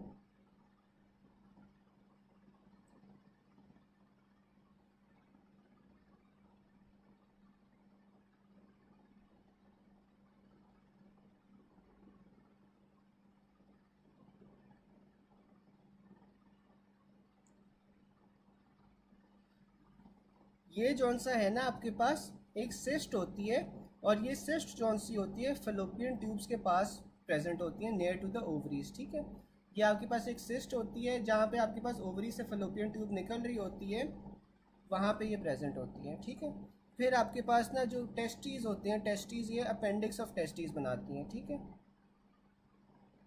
मिक्स हो जाती है। देखें ना, मुलेरियन आपको किस तरह लग रहा है, मुलेरियन आपको फीमेल्स की तरह लगता है ना, वुल्फियन जौन सा होता है मेल्स और वुल्फ, तो वुल्फियन आपके पास मेल्स में होगी, मुलेरियन आपके पास फीमेल्स में होगी। जो मीजोनेफ्रिक डक्ट है वो कहाँ से शुरू हो रही है, एम से शुरू हो रही है, तो एम को आप उल्टा कर दो तो आपके पास वुल्फियन बन जाता है, एम को उल्टा करो तो डब्ल्यू बन जाता है ना, तो एम और डब्ल्यू आपके पास जौन सा है वो मेल्स में आ रहा है। ठीक है, पैरामीजोनेफ्रिक और मलेरियन डक्ट जौन सा है वो आपके पास फीमेल्स में आ रहा है। ठीक है, अब अच्छा, अब आपके पास जो मीजोनेफ्रिक डक्ट या वुल्फियन डक्ट है, वहाँ से आपके पास फीमेल्स में क्या निकलता है, फीमेल्स के अंदर आपके पास अपेंडिक्स वेस्कुलोजा आती है और डक्ट ऑफ गार्नियर आती है। ठीक है, डक्ट ऑफ गार्नियर और अपेंडिक्स वेस्कुलोजा आपके पास जौन सा होता है ना वो फीमेल्स में आता है। अब मेल्स में जौन सा होता है वो डोमिनेंट होती है या वुल्फियन डक्ट, तो इसमें आपके पास मेल्स में क्या क्या आता है, एपिडिडिमस आता है। एपिडिडिमस के बाद टेस्टी से एपिडिडिमस निकलता है ना, तो एपिडिडिमस आ जाएगा।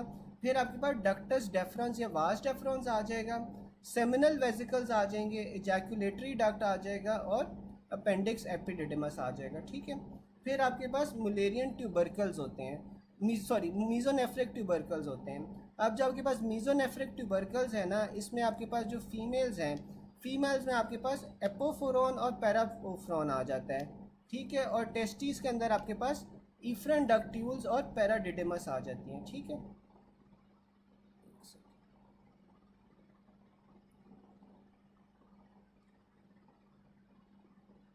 फिर आपके पास आ जाता है फेलस। फेलस कौन सा होता है ना, फेलस आपके पास जो ओवरीज होती है उसमें जो सॉरी जो फीमेल्स होती हैं, फीमेल्स के अंदर ये क्लेटोरस बनाता है फेलस, और जो आपके पास मेल्स होते हैं, मेल्स में ये ग्लांस पीनस बनाता है। ठीक है, जो ग्लांस होती है पीनस की, फेलस उससे बन रहा वो बना रहा होता है, फीमेल्स के अंदर ये क्लिटोरस बना रहा होता है। ठीक है, फिर आपके पास यूरेथ्रल फोल्ड्स आ जाते हैं। यूरेथ्रल फोल्ड्स में आपके पास क्या आ जाते हैं, लेबिया माइनोरा जौन सा होता है वो यूरेथ्रल फोल्ड से बन रहा होता है, जबकि जो जेनिटल एक स्वेलिंग होती है, स्वेलिंग से आपके पास लेबिया मेजोरा बन रहा होता है, और मेल्स में आपके पास ये स्क्रोटम बन रहा होता है। ठीक है, फिर उसने बताया हुआ है कि जेनिटल रिज से आपके पास जेनिटल रिजेस जौन से होते हैं वो फीमेल्स में जेनिटल रिजेस से ओवरीज बन रहे होते हैं, जबकि मेल्स में आपके पास टेस्टिस बन रहे होते हैं। जेनिटल स्वेलिंग से आपके पास जो सा होता है ना लेबिया मेजोरा बन रहा होता है, और मेल्स में स्क्रोटम बन रहा होता है। जेनिटल फोल्ड से आपके पास लेबिया माइनोरा बन रहा होता है, वेंट्रल एस्पेक्ट ऑफ पीनस बन रहा होता है, जबकि जो जेनिटल ट्यूबरकल्स होते हैं उससे क्लिटोरस बन रहा होता है और ग्लैंस पीनस बन रहा होता है। ठीक है, फिर आपके पास Mullerian duct develops into uterus और वजाइना। जो मुलेरियन डक्ट होती है वो आपके पास यूट्रस और वजाइना के अंदर उसकी डेवलपमेंट होती है। फिर अपर 1/3 ऑफ वजाइना, जो अपर 1/3 है वजाइना से का, वो आपके पास पैरामीजोनेफ्रिक डक्ट से आ रहा होता है। पैरामीजोनेफ्रिक डक्ट से हमने पढ़ा था कि यूट्रस आ रहा होता है, यूट्रस के बाद सर्विक्स होता है और सर्विक्स के बाद वजाइना होता है ना, तो जो वजाइना का अपर 1/3 है वो भी आपके पास पैरामीजोनेफ्रिक डक्ट से ही आता है। An 18-year-old girl with bicornuate nucleus is most likely due to which of the following, तो आपके पास वो पैरामीजोनेफ्रिक डक्ट की वजह से होगा। एंड 18 जेनिटल ट्यूबरकल और फेलस, हाँ जेनिटल ट्यूबरकल और फेलस मोर और लेस एक ही चीज़ है बिल्कुल। फिर आपके पास ना अगला पॉइंट आ रहा है कि it also comes as 18-year-old girl having normal secondary sexual characteristics and having bicornuate uterus is most probably due to paramesonephric duct। फिर अगला पॉइंट आपके पास आ जाता है कि पैरामीजोनेफ्रिक डक्ट डेरिवेटिव इन फीमेल्स आपके पास क्या होगा, यूट्राइन ट्यूब्स हो जाएंगी, यूट्रस हो जाएगा और लोअर पार्ट ऑफ वजाइना हो जाएगा, ठीक है। फिर आपके पास आ जाता है counterpart of mesonephric duct in males. तो इसमें आपके पास सेमिनल वेसिकल्स, डक्टस डेफरॉन्स और इजैकुलेटरी डक्ट आ जाएगी। Counterpart of Mullerian duct आपके पास क्या होगी, सेमिनल कॉलिकुलस हो जाएंगे। Counterpart of rete testis आपके पास रेटी ओवरीज आ जाएगा। Embryonal counterpart of urorectal septum आपके पास क्या होती है, पेरिनियल बॉडी होती है, ठीक है। अब जो यूरोरेक्टल सेप्टम है उसका काउंटर पार्ट आपके पास क्या होता है, पेरिनियल बॉडी होती है, ठीक है। पेरिनियल बॉडी क्या होती है, जो पेरिनियल के मसल्स को जोड़ के रख रही होती है और वो बनती किस तरह, यूरोरेक्टल सेप्टम से बनती है। फिर आपके पास आ जाता है female counter part of labia majora. तो लेबिया मेजोरा तो फीमेल्स में होती है, मेल्स में आपके पास उसका काउंटर पार्ट क्या होगा, स्क्रोटम होगा। विच of the following is a functional remnant of mesonephric duct in males, तो आपके पास वो सेमिनल वेसिकल्स आ जाएंगे। A mother brings her 5-year-old daughter to physician complaining that the child is well trained from toilet, seems to regularly wet herself. Physicians order an IV pyelogram which shows a complete duplication of ureter on the right side। फिर इसमें आपके पास क्या है कि जो right side का ureter है ना वो आपके पास डुप्लीकेट हुआ हुआ है, ठीक है। यूरेटर ने आपके पास क्या काम करना होता है, आपके पास किडनी से ब्लैडर के अंदर यूरिन लेके आना होता है, वो दोनों साइड पे एक एक होते हैं, लेकिन उसने बताया कि राइट साइड के ऊपर आपके पास 2 यूरेटर्स नज़र आ रहे हैं। Although 1 ureter opens normally into the bladder, the other opens ectopically into the vagina, ठीक है। तो आपके पास जो राइट साइड पे 2 यूरेटर्स थे, एक तो ब्लैडर के अंदर ओपन हो रहा है, दूसरा आपके पास वजाइना के अंदर ओपन हो रहा है। This congenital anomaly is caused by early division of the ureteric bud, ठीक है। तो ये आपके पास क्यों हो रहा है, यूरेटेरिक बड की अर्ली डिवीजन की वजह से। During development of genital duct the remnant of Mullerian duct in males आपके पास क्या होता है, अपेंडिक्स टेस्टिस होती है। In human embryo ureteric bud is formed as a part of an outgrowth of the mesonephric duct, ठीक है। फिर आपके पास अगला पॉइंट आ जाता है, what is the remnant of gubernaculum testis. तो जो जिबर्निकुलम टेस्टिस होती हैं उसका रेमिनेंट आपके पास क्या होता है, स्क्रोटल लिगामेंट। ये मैंने आप लोगों से पहले भी सवाल पूछा था ना कि जो जिबर्निकुलम होता है उसका आपके पास क्या रेमिनेंट बच जाता है, तो वो स्क्रोटल लिगामेंट होता है। और ये जो जिबर्निकुलम है ये आपके पास क्या कर रहा होता है कि ये अब्डोमेन से स्क्रोटम के अंदर टेस्टिस को भेज रहा होता है, ठीक है। तो और जो आपके पास फीमेल्स होती हैं उसमें आपके पास ओवेरियन लिगामेंट होता है जो जिबर्निकुलम का रेमिनेंट होता है। फिर आपके पास आ जाता है corpus luteum maintains the ongoing pregnancy during first trimester, ठीक है। तो जब आपके पास फर्स्ट ट्राइमेस्टर होता है ना, इसमें आपके पास corpus luteum stimulated by HCG is responsible for production of estradiol, progesterone and inhibin A। तो जो आपका कॉर्पस ल्यूटियम होता है वो बीटा HCG से स्टिमुलेट हो रहा होता है और वो प्रोड्यूस क्या कर रहा होता है, ईस्ट्राडायोल, प्रोजेस्टेरोन और inhibin. Corpus luteum and hormones secreted by it support the ongoing pregnancy initially for 9 weeks, ठीक है। This is the time then taken over by the placenta, ठीक है। तो आपके पास जो corpus luteum होता है वो सपोर्ट किस तरह हो रहा होता है आपके पास, जो फर्स्ट इनिशियली 9 वीक्स हैं उनमें ये इन हार्मोन से सपोर्ट हो रहा होता है और फिर आपके पास प्लेसेंटा टेक ओवर कर जाता है, ठीक है। अब जो सेकेंड और थर्ड ट्राइमेस्टर है उसमें आपके पास क्या होता है, जो प्रोजेस्ट्रॉन होता है जो प्लेसेंटा से प्रोड्यूस हो रहा होता है वो आपके पास कॉर्पस ल्यूटियम को सपोर्ट करता है। Estrogens are produced by the interplay of fetal adrenal gland and the placenta, ठीक है। फिर आपके पास आ जाता है which of the following will prevent involution of corpus luteum. तो कॉर्पस ल्यूटियम जौन सा होता है वो इन्वोलेट क्यों नहीं करता या वो डिस्ट्रॉय क्यों नहीं होता, क्योंकि आपके पास एंडोजिनस क्रॉनिक गोनाडोट्रोफिक हार्मोन या HCG जौन सा होता है ना वो सपोर्ट कर रहा होता है प्रेगनेंसी को अप टू 8 वीक्स, और 8 वीक्स के बाद फिर आपके पास प्लेसेंटा ये वाला फंक्शन टेक ओवर कर जाता है। फिर आपके पास आ रहा है कि corpus luteum produces which hormone that maintains the pregnancy in first trimester. तो आपके पास वो प्रोजेस्टेरॉन होता है जो कि प्रेगनेंसी को मेंटेन कर रहा होता है। बीटा HCG जौन सा होता है वो कॉर्पस ल्यूटियम को प्रिजर्व कर रहा होता है, ये हमने पढ़ लिया था। Corpus luteum normally secretes which of the following, तो आपके पास ईस्ट्रोजन या ईस्ट्राडायोल प्रोजेस्टेरॉन और इनहिबिन जौन सा होता है ना वो रिलीज कर रहा होता है। Last 7 months of pregnancy is maintained by placenta. During 7th month of pregnancy, estrogen progesterone produced by the placenta. Estrogen progesterone आपके पास 7th month के ऊपर placenta बना रही होती है। It also comes as source of estrogen and progesterone. Last trimester में क्या होता है, placenta होता है। In late mid pregnancy, estrogen and progesterone are produced by the placenta. फिर आपके पास आता है टर्शरी विलस के अंदर क्या होता है, टर्शरी विलस के अंदर आपके पास फीटल वेसल्स होती हैं, ठीक है। अब मुझे कोई बता सकता है कि प्राइमरी विलस में क्या होता है, सेकेंडरी विलस में क्या होता है। टर्शरी विलस में तो उसने बता दिया कि फीटल वेसल्स होती हैं, लेकिन प्राइमरी और सेकेंडरी विलस में क्या क्या चीज़ें होती हैं, कोई मुझे बता सकता है।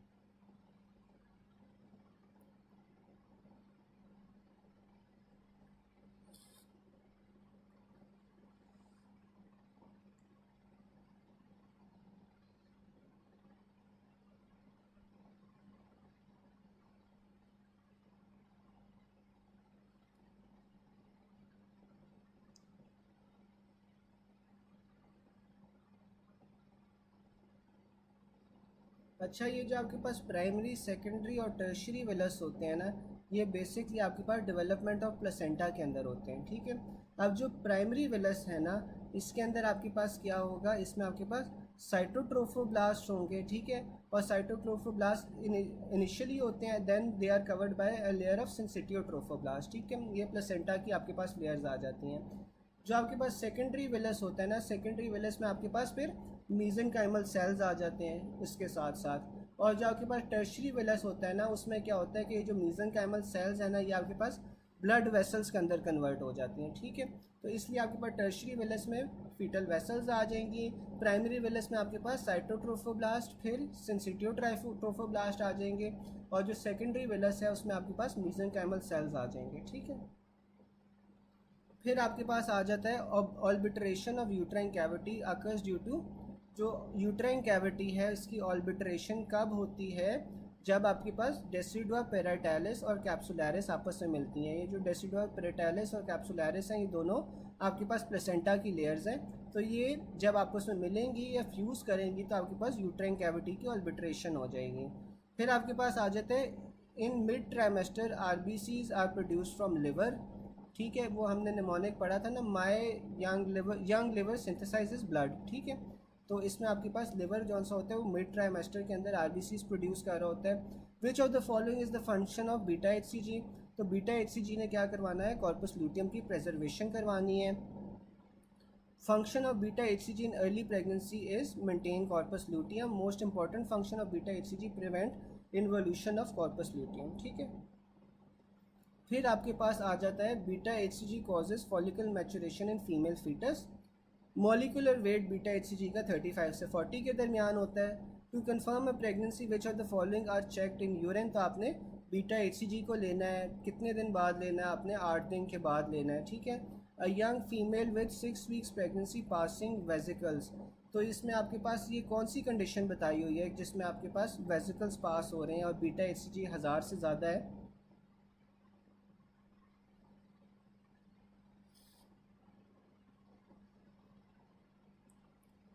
निमोनिक तो मैंने आपको कोई नहीं ऐसा बताया।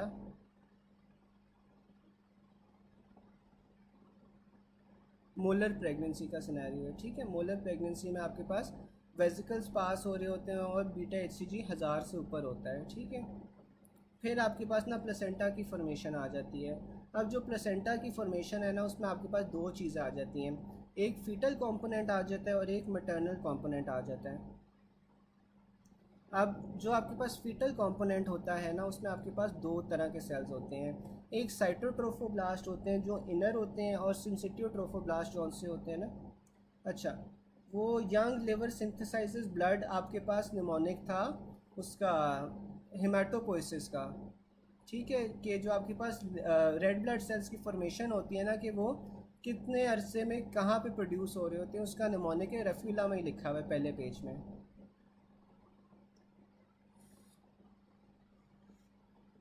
अच्छा, यार जो आपके पास प्लेसेंटा होता है ना, प्लेसेंटा में दो कंपोनेंट्स आ जाते हैं, जो फीटल कंपोनेंट होता है और मैटरनल कंपोनेंट होता है। अब फीटल कंपोनेंट के अंदर फिर फर्दर दो कंपोनेंट्स आ जाते हैं, जिसमें पहला साइटोट्रोफोब्लास्ट होता है, दूसरा सिंसिटियोट्रोफोब्लास्ट होता है।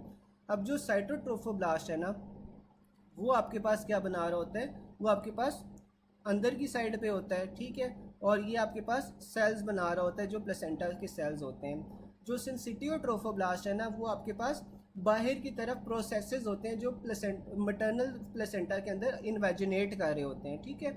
और ये जो सिंसिटियोट्रोफोब्लास्ट है ना, ये आपके पास हार्मोन सिक्रीट कर रहे होते हैं, HCG सिक्रीट कर रहे होते हैं, ठीक है। साथ में आपके पास ये जौन सा है ना, ये एक्सचेंज के लिए ज़रूरी होते हैं, ठीक है, क्योंकि ये विलस प्रोसेसेस होते हैं जो मैटरनल साइड के अंदर इन्वेजिनेट कर रहे हैं, तो ये आपके पास ना यहाँ पे एक्सचेंज हो रहा होता है जो सिंसिटियोट्रोफोब्लास्ट होते हैं। और जो मैटरनल कंपोनेंट होता है ना, उससे आप डेसिडुआ बिजालिस कहते हो, जो कि एंडोमीट्रियम से डिराइव हुआ होता है, ठीक है।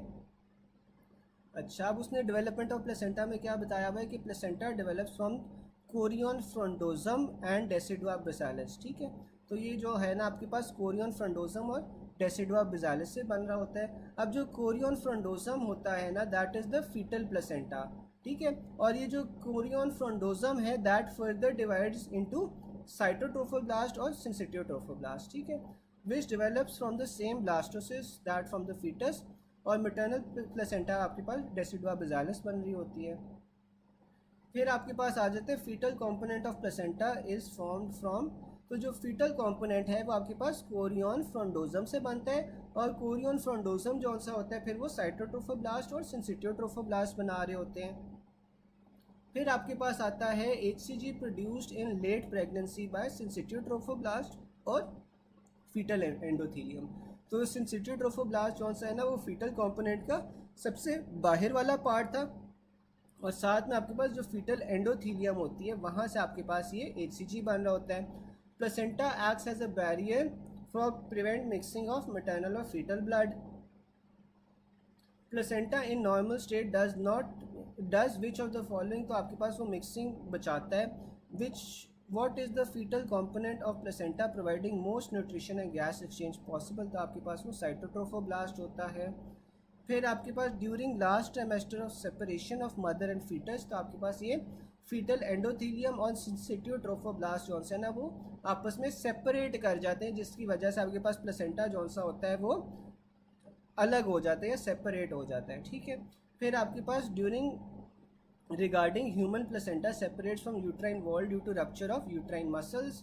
Eight 20 weeks placenta acts as a strict barrier. तो जो सिंसिटियोट्रोफोब्लास्ट होते हैं, कनेक्टिव टिश्यू होते हैं, एंडोथीलियम होता है, फीटल टिश्यू होता है, ये सारे आपके पास एज अ बैरियर एक्ट कर रहे होते हैं, ठीक है। एक सेकेंड वेट करना।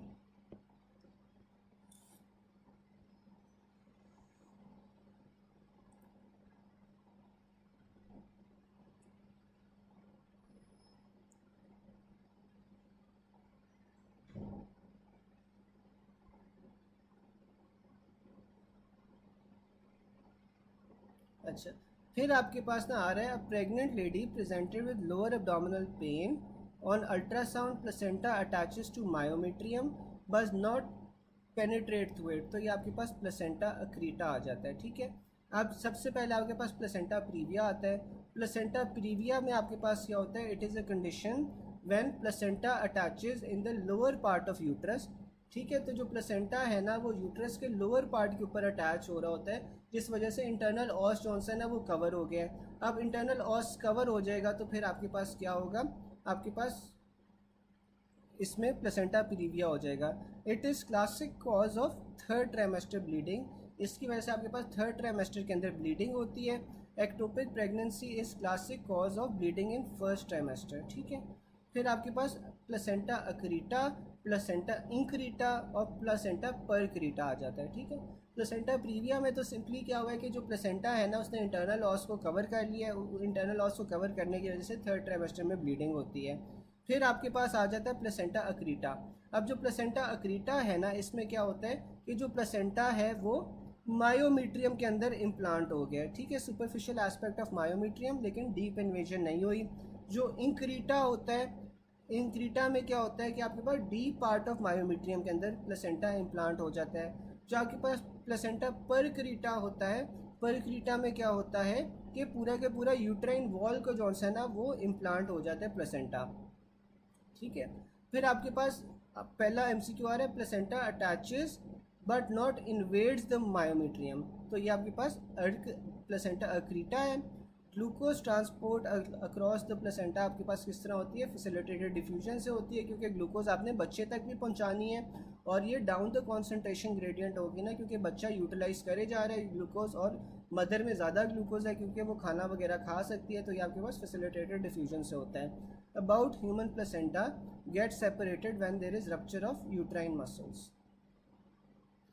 फिर आपके पास यह sinus venosus develops into coronary sinus. अब ये आपके पास फीटल पोस्ट नेटल डेरिवेटिव्स हैं। जो एलेंटॉइस है वो आपके पास यूरैंकस बनता है, उससे आपके पास क्या क्या चीज़ें बन रही होती हैं, मीडियन अम्बलाइकल लिगामेंट बन रहा होता है, ठीक है। Urachus is part of the allantoic duct between bladder और अम्बलाइकस, ठीक है। तो ये अब आपके पास जो यूरैंकस है ना ये बेसिकली आपके पास क्या होता है, ब्लैडर का और आपके पास जो अम्बलाइकस होता है ना उसका एक कनेक्शन होता है, ठीक है। और ये जौन सा होता है ये वैसे डीजेनरेट हो जाता है और इससे बनता है कि आपके पास मीडियन अम्बलाइकल लिगामेंट बनता है, ठीक है। फिर आपके पास आ जाता है डक्टस आर्टरियोसिस, डेसिडुआ पेराइटैलिस। देखो डेसिडुआ पेराइटैलिस जौन सा है ना आपके पास ये क्या है, जो डेसिडुआ पेराइटैलिस है ना ये आपके पास प्लेसेंटा है। प्लेसेंटा के ना दो कंपोनेंट्स हैं, प्लेसेंटा के दो कंपोनेंट्स आपके पास क्या आ जाते हैं, आपके पास प्लेसेंटा के आपके पास जो दो कंपोनेंट्स है, एक फीटल कंपोनेंट है एक मैटरनल कंपोनेंट है, ठीक है। अब जो आपके पास मैटरनल कंपोनेंट है उसमें डेसिडुआ बेजालिस आ रहा है, फिर आपके पास जो फीटल कंपोनेंट है उसमें आपके पास साइटोट्रोफोब्लास्ट और सिंसिटिवोट्रोफोब्लास्ट आ रहा है। एक सेकंड मुझे देना।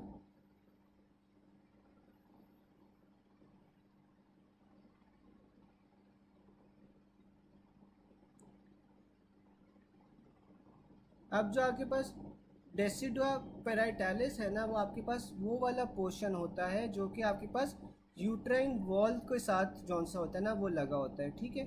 डेसिडुआ बेजालिस होता है, डेसिडुआ पेराइटैलिस होता है और डेसिडुआ कैप्सुलरिस होता है, ठीक है। ये तीन आपके पास जौन से ना कंपोनेंट्स हैं। ये अगर आप कह रहे हो कि मैं सारे कंपोनेंट्स ऑर्डर वाइज बता दूँ तो मुझे एक सेकेंड दो।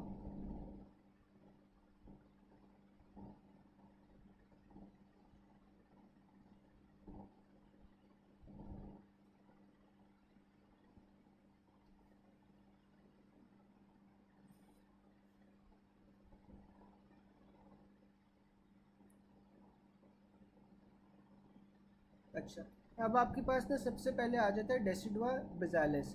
अब जो डेसिडुआ बेजालिस है ना ये आपके पास जौन सा होता है कोरियोनिक वेलाए और यूट्राइन वॉल के दरमियान में होता है, ठीक है। कोरियोनिक वेलाए आपके पास किससे बन रहे हैं, सिंसिटिव ट्रोफोब्लास्ट से बन रहे हैं। इसके और यूट्राइन वॉल के दरमियान में आपके पास क्या होगा, डेसिडुआ बेजालिस होगा। फिर आपके पास डेसिडुआ कैप्सुलरिस आ जाता है। जो डेसिडुआ कैप्सुलरिस है ना ये आपके पास होता है इम्प्लांटेड एम्ब्रियो और कोरियोनिक सैक के दरमियान में आपके पास डेसिडुआ कैप्सुलरिस होता है। जो आपके पास डेसिडुआ पेराइटैलिस है ना ये आपके पास फिर जो बाकी का पोर्शन डेसिडुआ का रह जाता है ना ये आपके पास डेसिडुआ पेराइटैलिस होता है, ठीक है। ये जौन सा होता है ना हाल ही ये इसका रप्चर इंपॉर्टेंट होता है क्योंकि ये आपके पास प्लेसेंटा के रप्चर के अंदर जौन सा ना ये होता है। अगर फिर मज़ीद एक्सप्लेन करना है तो ये फिर हम जौन सा है ना इसके बाद वाली क्लास में कर लेंगे, ठीक है। फिर आपके पास यार मैं 438 पे था। 438 में आपके पास जो एलेंटॉइस और यूरैंकस होता है ना, ये बेसिकली आपके पास ब्लैडर को और आपके पास जो अम्बलाइकस होता है उससे कनेक्ट कर रहा होता है, और इसका वैसे डीजेनरेशन हो जाती है और इसमें आपके पास जो बचती है चीज़ उसे हम मीडियन अम्बलाइकल लिगामेंट कहते हैं। फिर आपके पास डक्टस आर्टरियोसस आ जाता है। डक्टस आर्टरियोसस का जो रेमिनेंट है वो क्या होता है, लिगामेंटम आर्टरियोसस, लिगामेंटम आर्टरियोजम होता है, ठीक है। डक्टस आर्टरियोसस हमें पता है कि वो अयोटा और पल्मोनरी वैस्कुलेचर को कनेक्ट कर रहा था। फिर डक्टस वेनोसस आ जाता है। डक्टस वेनोसस का जो रेमिनेंट होता है उसे हम लिगामेंटम वेनोसम कहते हैं। लेफ्ट हॉर्न ऑफ साइनस वेनोजम आपके पास कॉर्नरी साइनस बना देता है। कॉर्नरी साइनस हमने हार्ट के अंदर पढ़ा था, जो राइट एट्रिया और राइट वेंट्रिकल के दरमियान में होता है, ठीक है। फिर आपके पास फोरामेन ओवेल आ जाता है। फोरामेन ओवेल का आपके पास वो भी हार्ट के अंदर होता है और उसका जो रेमिनेंट होता है वो फोसा वैलिस बन जाता है, ये राइट एट्रियम के अंदर होता है। नोटोकॉर्ड से आपके पास न्यूक्लियस पल्पोसस बन जाता है। न्यूक्लियस पल्पोसस आपके पास वर्टिब्रल्स, दो वर्टिब्रल्स के दरमियान में होता है। फिर आपके पास अम्बलाइकल आर्टरीज आ जाती हैं। तो जो अम्बलाइकल आर्टरीज हैं उनके रेमिनेंट आपके पास मीडियल अम्बलाइकल लिगामेंट होता है, ठीक है। ऊपर हमने जो एलेंटॉइस का पढ़ा था वो मीडियन अम्बलाइकल लिगामेंट था। और जो आपके पास अम्बलाइकल वेन होती है उसका आपके पास लिगामेंटम टीरीज आ जाता है, ठीक है ना। तो जो फैल्सीफॉर्म लिगामेंट के नीचे आपके पास एक एक्सटेंशन पड़ी होती है ना, तो लेगम जो आपके पास फैल्सीफॉर्म लिगामेंट के नीचे एक एक्सटेंशन पड़ी होती है उससे हम लिगामेंटम टीरीज कहते हैं, और वो अम्बलाइकल वेन का रेमिनेंट होता है, ठीक है। फिर एडल्ट्स के अंदर आपके पास मीडियन अम्बलाइकल लिगामेंट किससे बन रहा होता है, यूरैंकस से। मीडियन अम्बलाइकल लिगामेंट यूरैंकस का रेमिनेंट है। पेटेंट लूमन ऑफ एलेंटोइस आपके पास यूरैंकस फिस्टुला बना देता है, ठीक है। अब आपके पास ये जो यूरैंकस है ना, जो आपके पास ब्लैडर को और आपके पास अम्बलाइकस को कनेक्ट कर रहा था, अगर वो टोटल फेलियर हो जाए ऑल्बिटरेट करने में, तो फिर आपके पास यूरैंकल फिस्टुला बनता है। तो इससे आपके पास क्या होगा कि यूरिन आपके पास अम्बलाइकस से आना शुरू हो जाएगा, ठीक है। फिर partial failure of urachus to obliterate से क्या होता है, यूरैंकल सिस्ट बन रही होती है। पेटेंट लूमन सुपीरियर और इन्फीरियर आपके पास क्या होगा, यूरैंकल फिर साइनस बन जाएगा, ठीक है। आप मुझे याद करवाना, ये भी मैं आपको पिक्चर्स दिखा दूंगा तो आपको बेहतर समझ आ जाएगा। अब urine coming out from umbilicus, तो आपके पास क्या है, पेटेंट यूराइकस है जिसे हम यूरैंकल फिस्टुला कहते हैं। Round ligament of liver is a remnant of umbilical vein at which week Doppler can detect umbilical artery flow on ultrasound. तो आपके पास 8वें हफ्ते के ऊपर आप जौन सा है ना ये देख सकते हो। Changes that occur after birth, आपके पास क्या हो रहा होता है, ductus arteriosus converted into ligamentum arteriosum. फिर newborn with jaundice have to study upon his liver, dye should be given through his ligamentum teres. तो आपने जॉइंटिस वाले पेशेंट्स को अगर डाई देनी हो तो आप लिगामेंटम टीरीज में देते हो। जो लिगामेंटम टीरीज होता है वो आपके पास फैल्सीफॉर्म लिगामेंट की एक एक्सटेंशन होती है, ठीक है। फिर आपके पास आ रहा है कि ligamentum teres relation runs in the coronary ligament free edge, liver is attached to the anterior abdominal wall by falciform ligament. फिर ligamentum arteriosum connects left pulmonary artery to arch of aorta. Nucleus pulposus जो सा होता है वो आपके पास notochord का remnant होता है। रेमिनेंट ऑफ एपिफिजियल प्लेट जौन सी होती है वो एपिफिजियल लाइन होती है। Tunica vaginalis is a remnant of processus vaginalis. Remnant of previous osteons आपके पास क्या होते हैं, इंटरस्टिशियल लमेले होते हैं, ये बोन्स में होते हैं। Remnant of vitello intestinal duct में result in formation of Meckel's diverticulum. अच्छा गाइज, मुझे ये बताओ कि अभी तक किस किस को समझ आ रहा है, या किस किस को ऐसे लग रहा है कि बस मैं पढ़ रहा हूँ लेकिन याद नहीं हो रहा। कितने लोग हैं जिन्हें अभी कुछ ना कुछ समझ आ रहा है, फिर हम आगे चलें।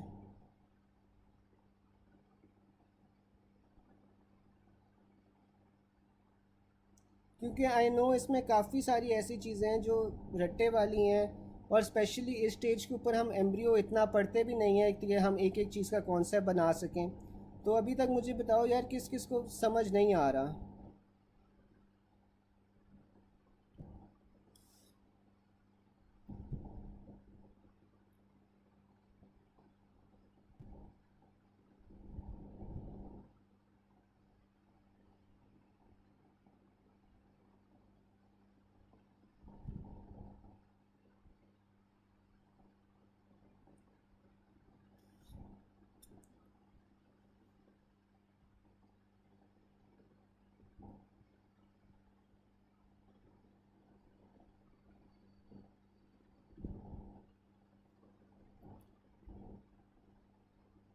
गाइस आप लोग बताओ ताकि फिर मैं आगे चल सकूं।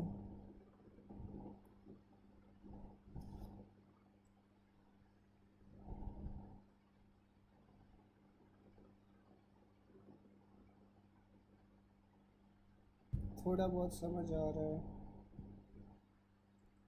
चलो हम बाकी जॉनसन है इसको थोड़ा डिटेल में इसके बाद हम कर लेते हैं बाकी सारी चीज़ों को।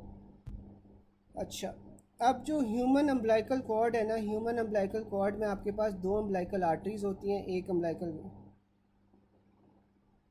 चलें, ये जो चीज़ें आपको नहीं समझ आ रही ना, अब ये आप काइंडली नोट कर लें।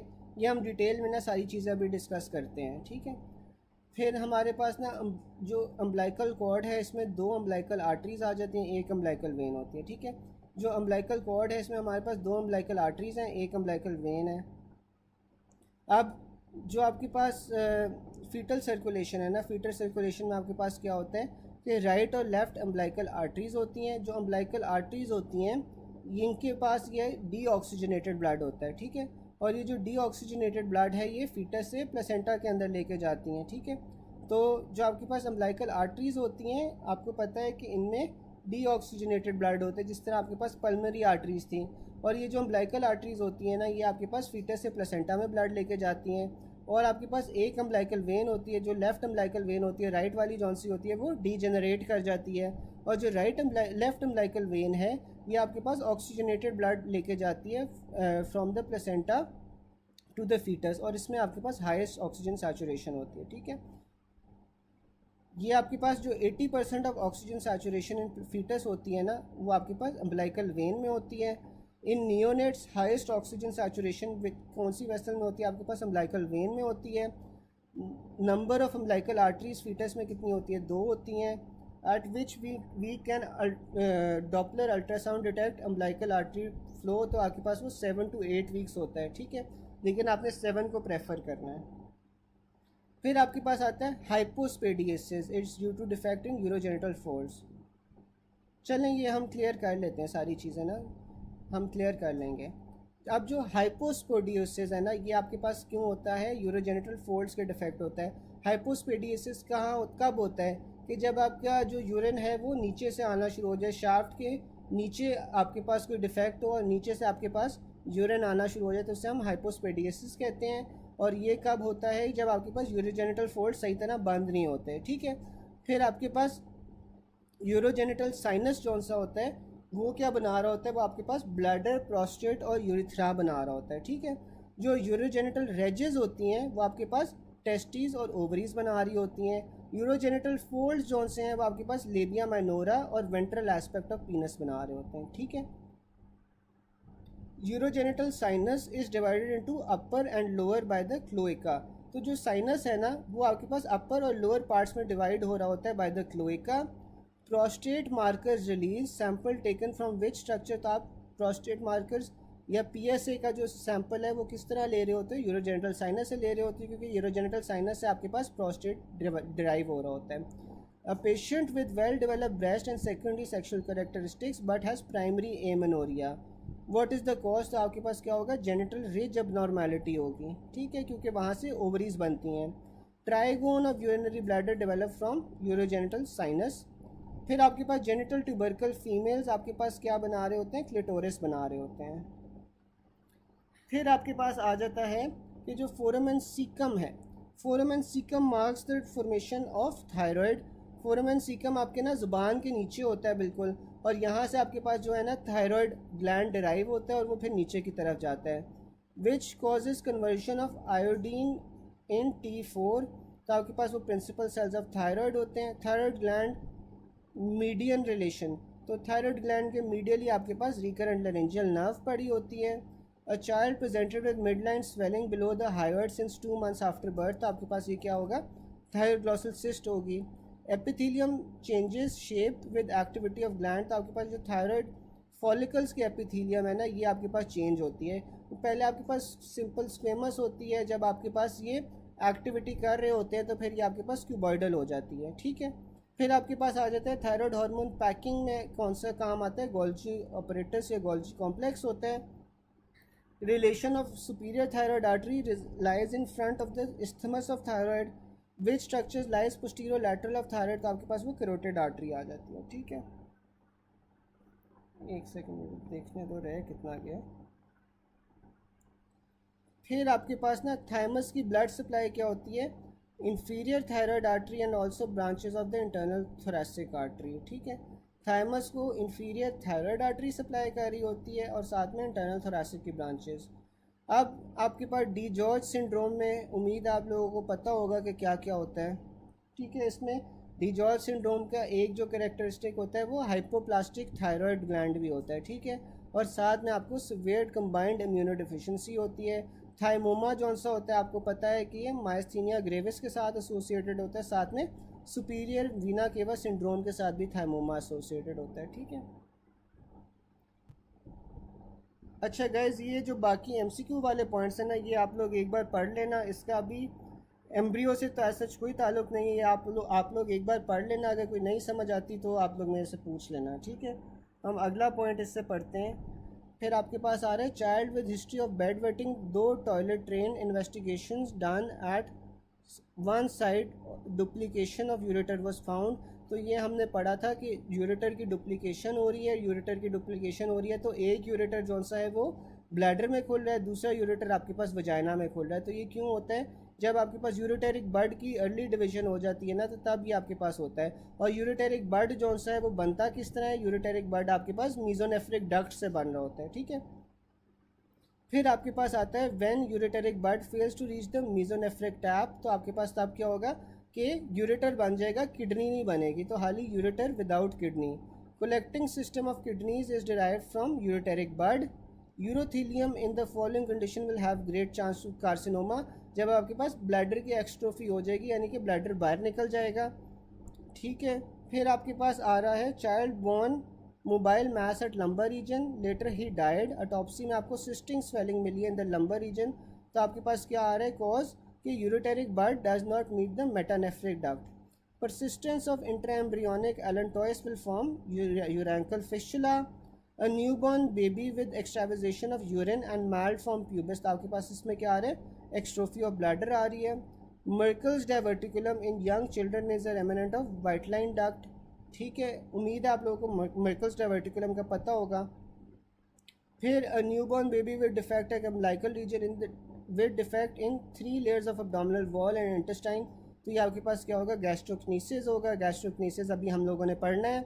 इन which congenital condition there are increase chances of urethral carcinoma, तो आपके पास वो ब्लैडर एक्सट्रोफी आ जाती है। ठीक है, फिर आपके पास आता है at which week Doppler can detect umbilical artery flow, तो आपके पास वो 7 से 8 वीक होती है। ठीक है, 7 को हमने प्रेफर करना है। वीक 14 के अंदर क्या होती है, establishment of and diastolic flow in umbilical arteries.